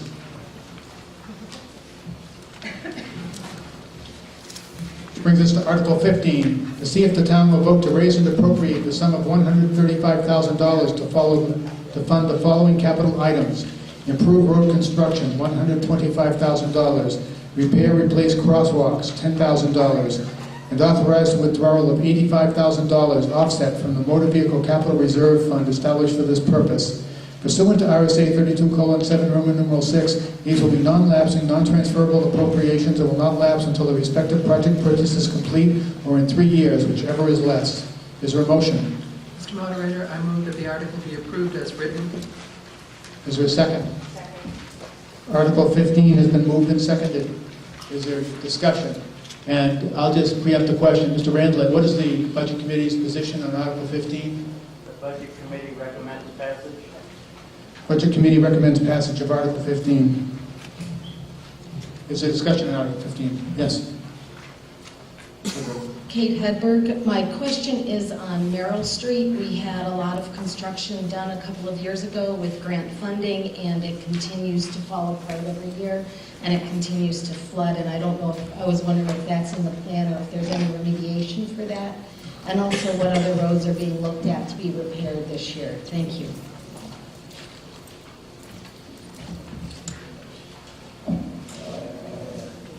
As far as Merrill Street goes, there's no immediate consideration to repair that project.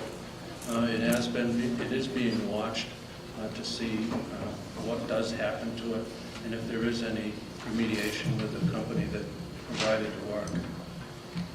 The roads that we want to do continue Langdon Street, Emerson Street, Keble Street, and a portion of Ash Hill. We didn't do much paving last year because of pricing and the availability of the pavers.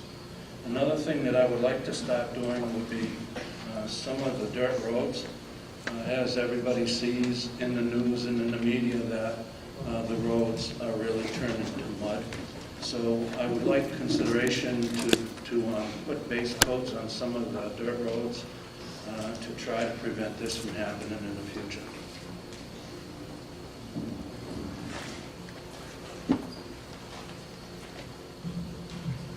Is there further discussion on Article 15? Mr. Ahern. Just a quick question. How long are we going to have to live with those pavers coming out of those crosswalks? Every one of them, they're out more than they're in. And so it just, maybe what we should think about doing is taking them up and putting the asphalt back and marking crosswalks the way it used to be. I know they look nice, but they're always broken. I'd like to get some idea of what the cost is that we're ongoing to fix those on a continuing basis. That is in consideration to repair this year. As you see, the one in front of the town hall is actually a paved crosswalk that simulates brickwork. We want to do that to some of the other crosswalks in town, just for the reasons that when you replace one brick paver, the one side of it eventually will wear out. You would have to really pull the whole side crosswalk out, rebuild the base, and then replace them again. And if you use new bricks against the old bricks, you just prolong in misery. So we would like to pave those crosswalks as they are in front of the town hall. And I'd just like to add that the $10,000 is dedicated to that replacement with pavement instead of the bricks. Is there further discussion on Article 15? Mr. Sansucci.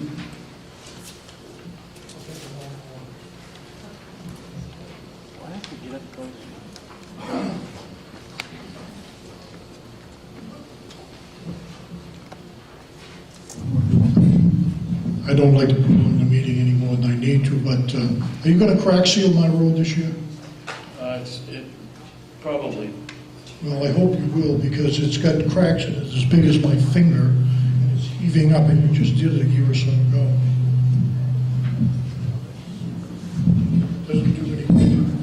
Doesn't do any good to pave them if you won't maintain them. Is there further discussion on Article 15? Which brings us to the vote on Article 15. All those in favor of Article 15, please signify by saying aye. Aye. All those opposed, signify by saying nay. Article 15 passes. Just get up and go down. Just get up and go down.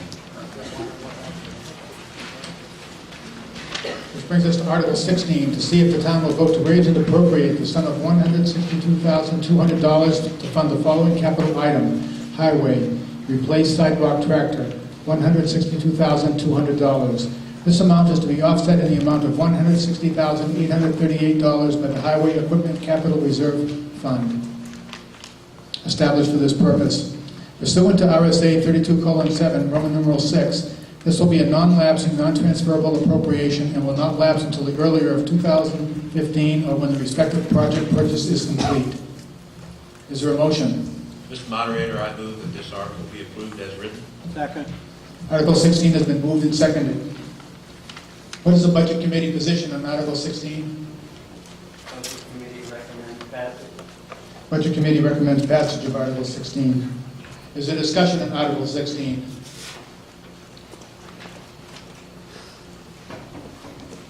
See, Mr. Ahern? Go right ahead.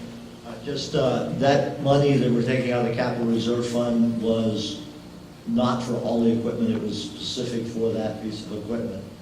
Or it's out of the fund. How much is left in the fund?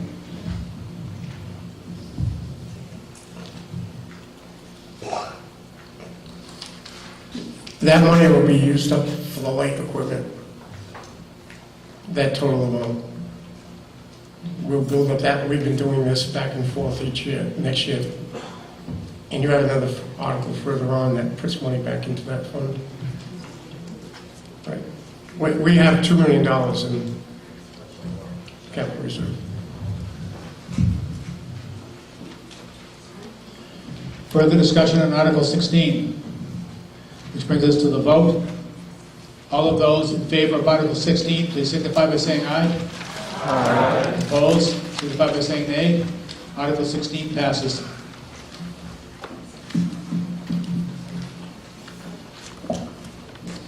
Article 17, to see if the town will vote to raise and appropriate the sum of $35,789 to fund FY 12-13 payment 2 on a 3-year lease to purchase agreement for the purchase of 3 police cruisers. This lease agreement contains a non-appropriation clause. Pursuant to RSA 32:7, Roman numeral 6, this will be a non-lapsing, non-transferable appropriation and will not lapse until the earlier of 2015 or when the respective project purchase is complete. Is there a motion? Mr. Moderator, I move Article 17. Second. Article 17 has been moved and seconded. What's the Budget Committee position on Article 17? Committee recommends passage. Budget Committee recommends passage. Is there discussion on Article 17?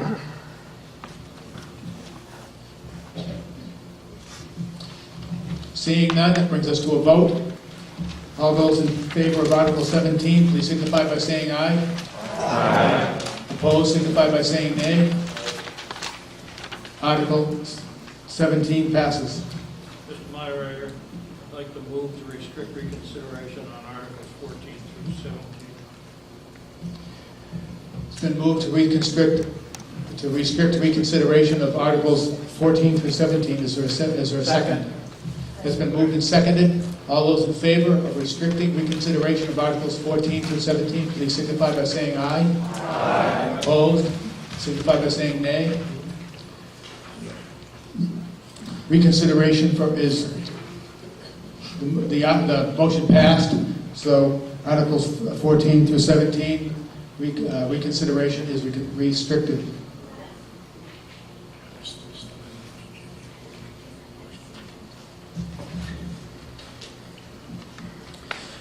Brings us to Article 18, to see if the town will vote to raise and appropriate the sum of $30,000 for the purpose of continuing the remediation of the gasoline leak adjacent to the highway garage. This sum is 95% offset by the State Oil Discharge and Disposal Cleanup Fund reimbursements, leaving a net cost to the town of approximately $1,500. Is there a motion? Mr. Moderator, I move that the article be approved as written. Is there a second? Second. The article has been moved and seconded. And the Budget Committee position on Article 18? Budget Committee recommends passage. The Budget Committee recommends passage. Is there discussion on Article 18? Not even a question of how much longer this is going to go on? No, I just figured we should drill a gas well. I just figured we should drill a gas well and start using it. The price of gas going up to what it might go up to, maybe that'd be a good moneymaker for the town. Mr. Tucker, maybe that would be our next revenue source. Seeing no discussion, all those in favor of Article 18, please signify by saying aye. Aye. Opposed, signify by saying nay. Article 18 passes. $31,000 for a car? Article 19, to see if the town will vote to establish the sum of $31,453 to fund the following capital item. Replace fire chief's car, $31,453, and to authorize the withdrawal of $15,727 offset from replace fire chief's car capital reserve fund established for this purpose. Pursuant to RSA 32:7, Roman numeral 6, this will be a non-lapsing, non-transferable appropriation and will not lapse until the earlier of 2015 or when the respective project purchase is complete. Is there a motion? Mr. Moderator, I move that the article be approved as written. Second. Article 19 has been moved and seconded. And the Budget Committee position on Article 19? The Budget Committee recommends passage of Article 19. Is there discussion on Article 19?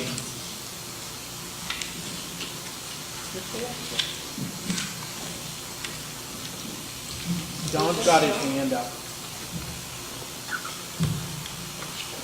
John Wood. Mr. Wood? How many non-firefighting vehicles do we have at the fire department? The question, as I heard it, was how many non-firefighting vehicles do we have at the fire department? All the vehicles at the fire department serve a purpose for the emergency responses in the town. I didn't hear that. Can you use the microphone, Chief Clarkson, please? All the vehicles that are at the fire department serve a purpose during emergency times within the town of Plymouth. Do they actually, all of them directly pump water? No, they do not. What? If you're asking, we got pickup, chief's car, and deputy chief's car. And then we got 2 ambulances, and then we got the fire trucks, and some sport trucks. Yeah, definitely interested in hearing more about that. Right. All the vehicles at the fire department serve a purpose. Ken, if you want it, because that was one of our car fires a while ago.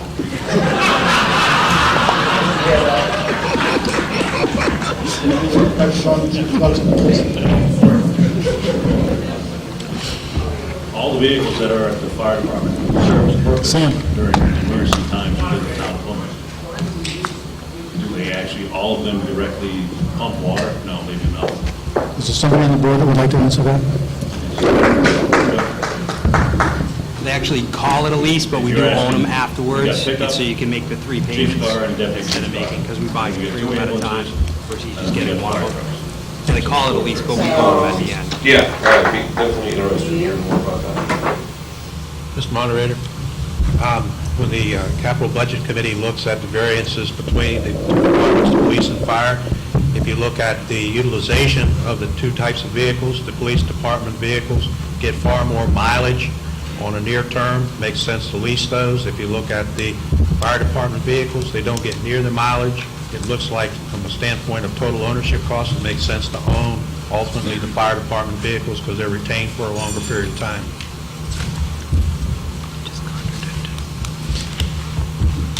Is there further discussion on Article 19? It brings us to a vote on Article 19. All those in favor signify by saying aye. Aye. Opposed, say nay. Article 19 passes. Article 20, to see if the town will vote to establish the sum of $10,000 to fund the following capital item. Dispatch equipment, $10,000. And to authorize the withdrawal of $10,000 offset from the dispatch equipment capital reserve fund established for this purpose. Pursuant to RSA 32:7, Roman numeral 6, this will be a non-lapsing, non-transferable appropriation and will not lapse until the earlier of 2015 or when the respective project purchase is complete. Is there a motion? Mr. Moderator, I move that the article be approved as written. Moved and seconded. Is there discussion on Article 20? Seeing no discussion, that'll bring us to the vote. All those in favor of Article 20 signify by saying aye. Aye. Opposed signify by saying nay. Article 20 passes.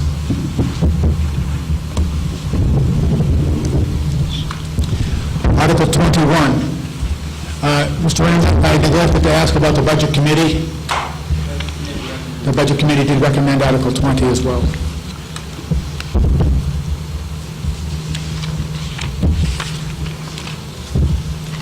Article 21, to see if the town will vote to add to the existing capital reserve funds under the provisions of RSA 35:1 for the following purposes and raise and appropriate the respective sums totaling $169,500 to be placed in said funds.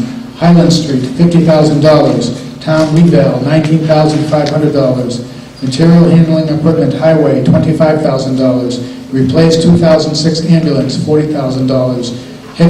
Highway heavy equipment, $35,000. Pursuant to RSA 32:7, Roman numeral 6, these will be non-lapsing, non-transferable appropriations that will not lapse until the earlier of 2015 or when the respective project purchase is complete. Is there a motion? Mr. Moderator, I move that the article be approved as written. Second. Article 21 has been moved and seconded.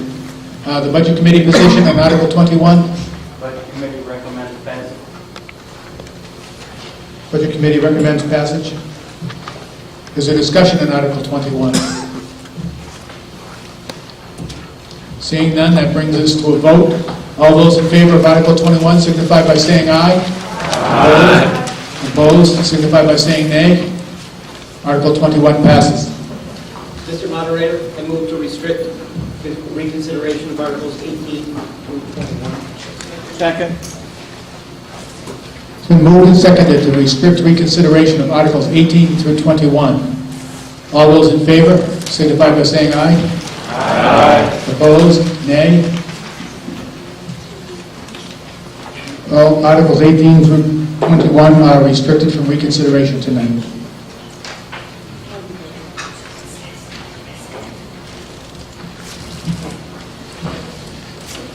Article 22, to see if the town will vote to raise and appropriate the sum of $136,971 to fund payment number 2 of the library expansion project, and to authorize the withdrawal of $136,971 from Library Addition Capital Project Fund established at Meredith Village Savings Bank for this purpose. Pursuant to RSA 32:7, Roman numeral 6, these will be non-lapsing, non-transferable appropriations and will not lapse until the earlier of 2015 or when the respective project purchase is complete. Is there a motion on Article 22? Mr. Moderator, I move that Article 22 be approved as written. Second. Article 22, we have a motion and it's been seconded. The Budget Committee position on Article 22? Budget Committee recommends passage. Budget Committee recommends passage. Is there discussion on Article 22? Ms. Reynolds.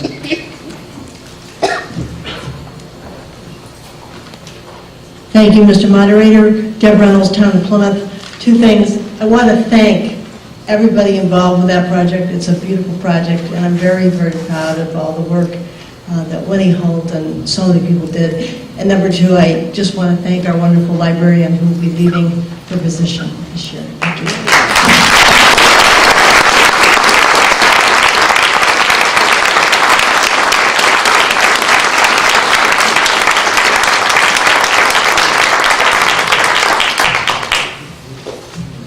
Is there further discussion on Article 22? This brings us to a vote. All those in favor of Article 22, please signify by saying aye. Aye. Opposed, please signify by saying nay. Article 22 passes.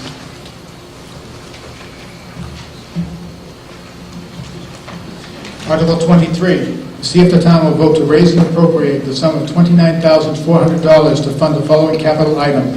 Town Hall EOC emergency generator, $29,400, and to authorize the withdrawal of $14,700 offset from emergency equipment replace capital reserve fund established for this purpose. The balance of $14,700 will be offset by a FEMA grant available for reimbursements for such projects as the above for the Emergency Operations Center located in the Town Hall. Is there a motion?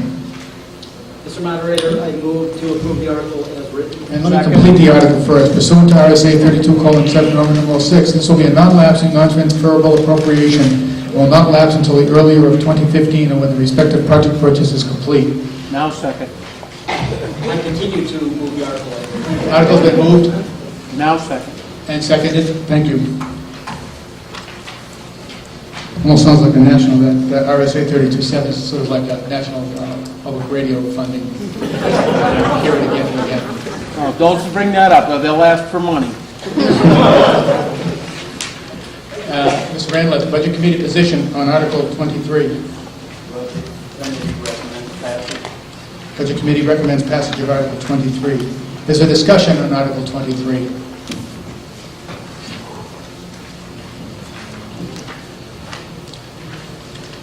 Hearing none, brings us to a vote on Article. All those in favor of Article 23, please signify by saying aye.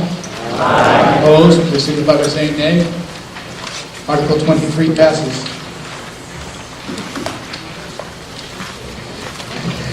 Article 24, to see if the town will vote to raise and appropriate the sum of $83,250 for the below-listed agencies.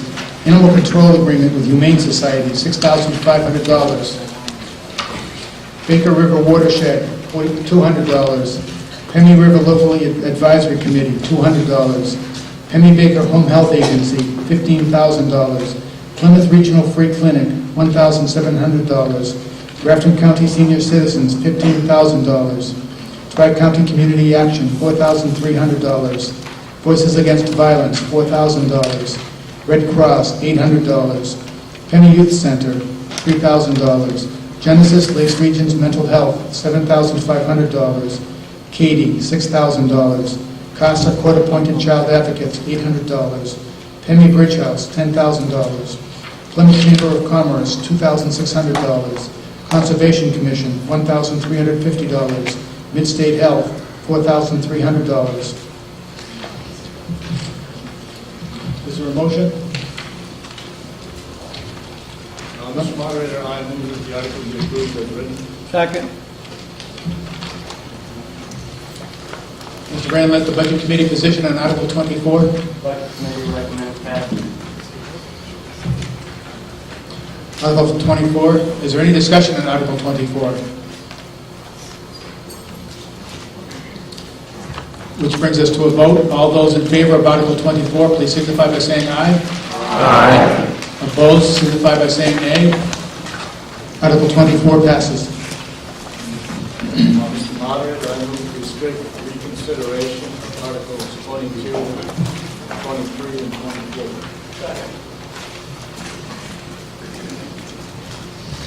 It's been moved and seconded to restrict reconsideration of Articles 22 through 24.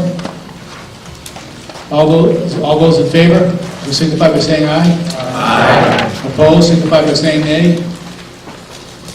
So we have reached the results of the several different votes restrict reconsideration of Articles 3 through 24 on the warrant, which is Article 25 to transact any other business that may legally come before said meeting. Mr. Moorhead? I'd like to know, we put solar panels on several places around town, and one of them was the library. What's been the results of that? Has it been progressive? I know that down the water department, they told us like the electric bill is going to be $1 this month. Everybody speak to that?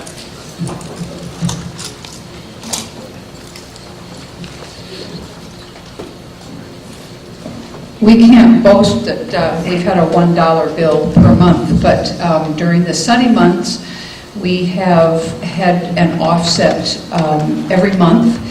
And the good news is that from the months April, May, June, July, August, and September, the electric bill at the library was the same or slightly less than it had been in the old building, which was half the size of the current building. This winter, the bills were higher, obviously, and there was not much energy produced from the panels, but they're doing their job. The energy efficient design of the building is doing its job, And we expect that at the end of this year, our total energy cost for the year will run about $14,000. And if you look at what other buildings of that size cost in town, that is a very, very energy efficient building, so we're very pleased. Thanks for asking about that. Make a motion. Will we adjourn? The motion to adjourn, is there a second? Second. We have gone through all of our...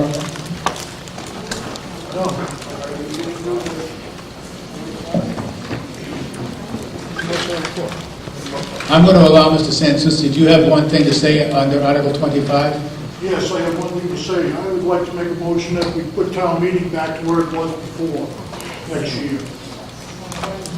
On a Wednesday evening after the Tuesday that we vote. When you look at the number of people here tonight, I see no improvement over any town meeting I've ever been to. As a matter of fact, I think there's probably less people here than there is at a normal town meeting. All the tree huggers went home. It's my understanding that that hasn't been properly warned to be on for a vote of the meeting tonight. It's other business. It's other business, but I don't think we can legally... Your sense of the meeting. We can get a sense of the meeting, if we'd like. Then I would like Sense of the to- meeting of moving it back to Wednesday nights. All those in favor signify by saying aye. Aye. All those opposed, nay. That motion carries, and it is the select board who has makes a decision about the timing of the meeting on a year-to-year basis. I thought the whole idea of doing it on a Saturday was so we could have it during the daytime so that more people could come, because a lot of people can't come this late at night. My understanding, and some of those, I know I'm responding on the moderator, but my understanding that there are difficulties with many different proposals. We've got a motion to adjourn in a second. We've gone through each one of the articles, so I declare that this meeting is now dissolved. We're adjourned.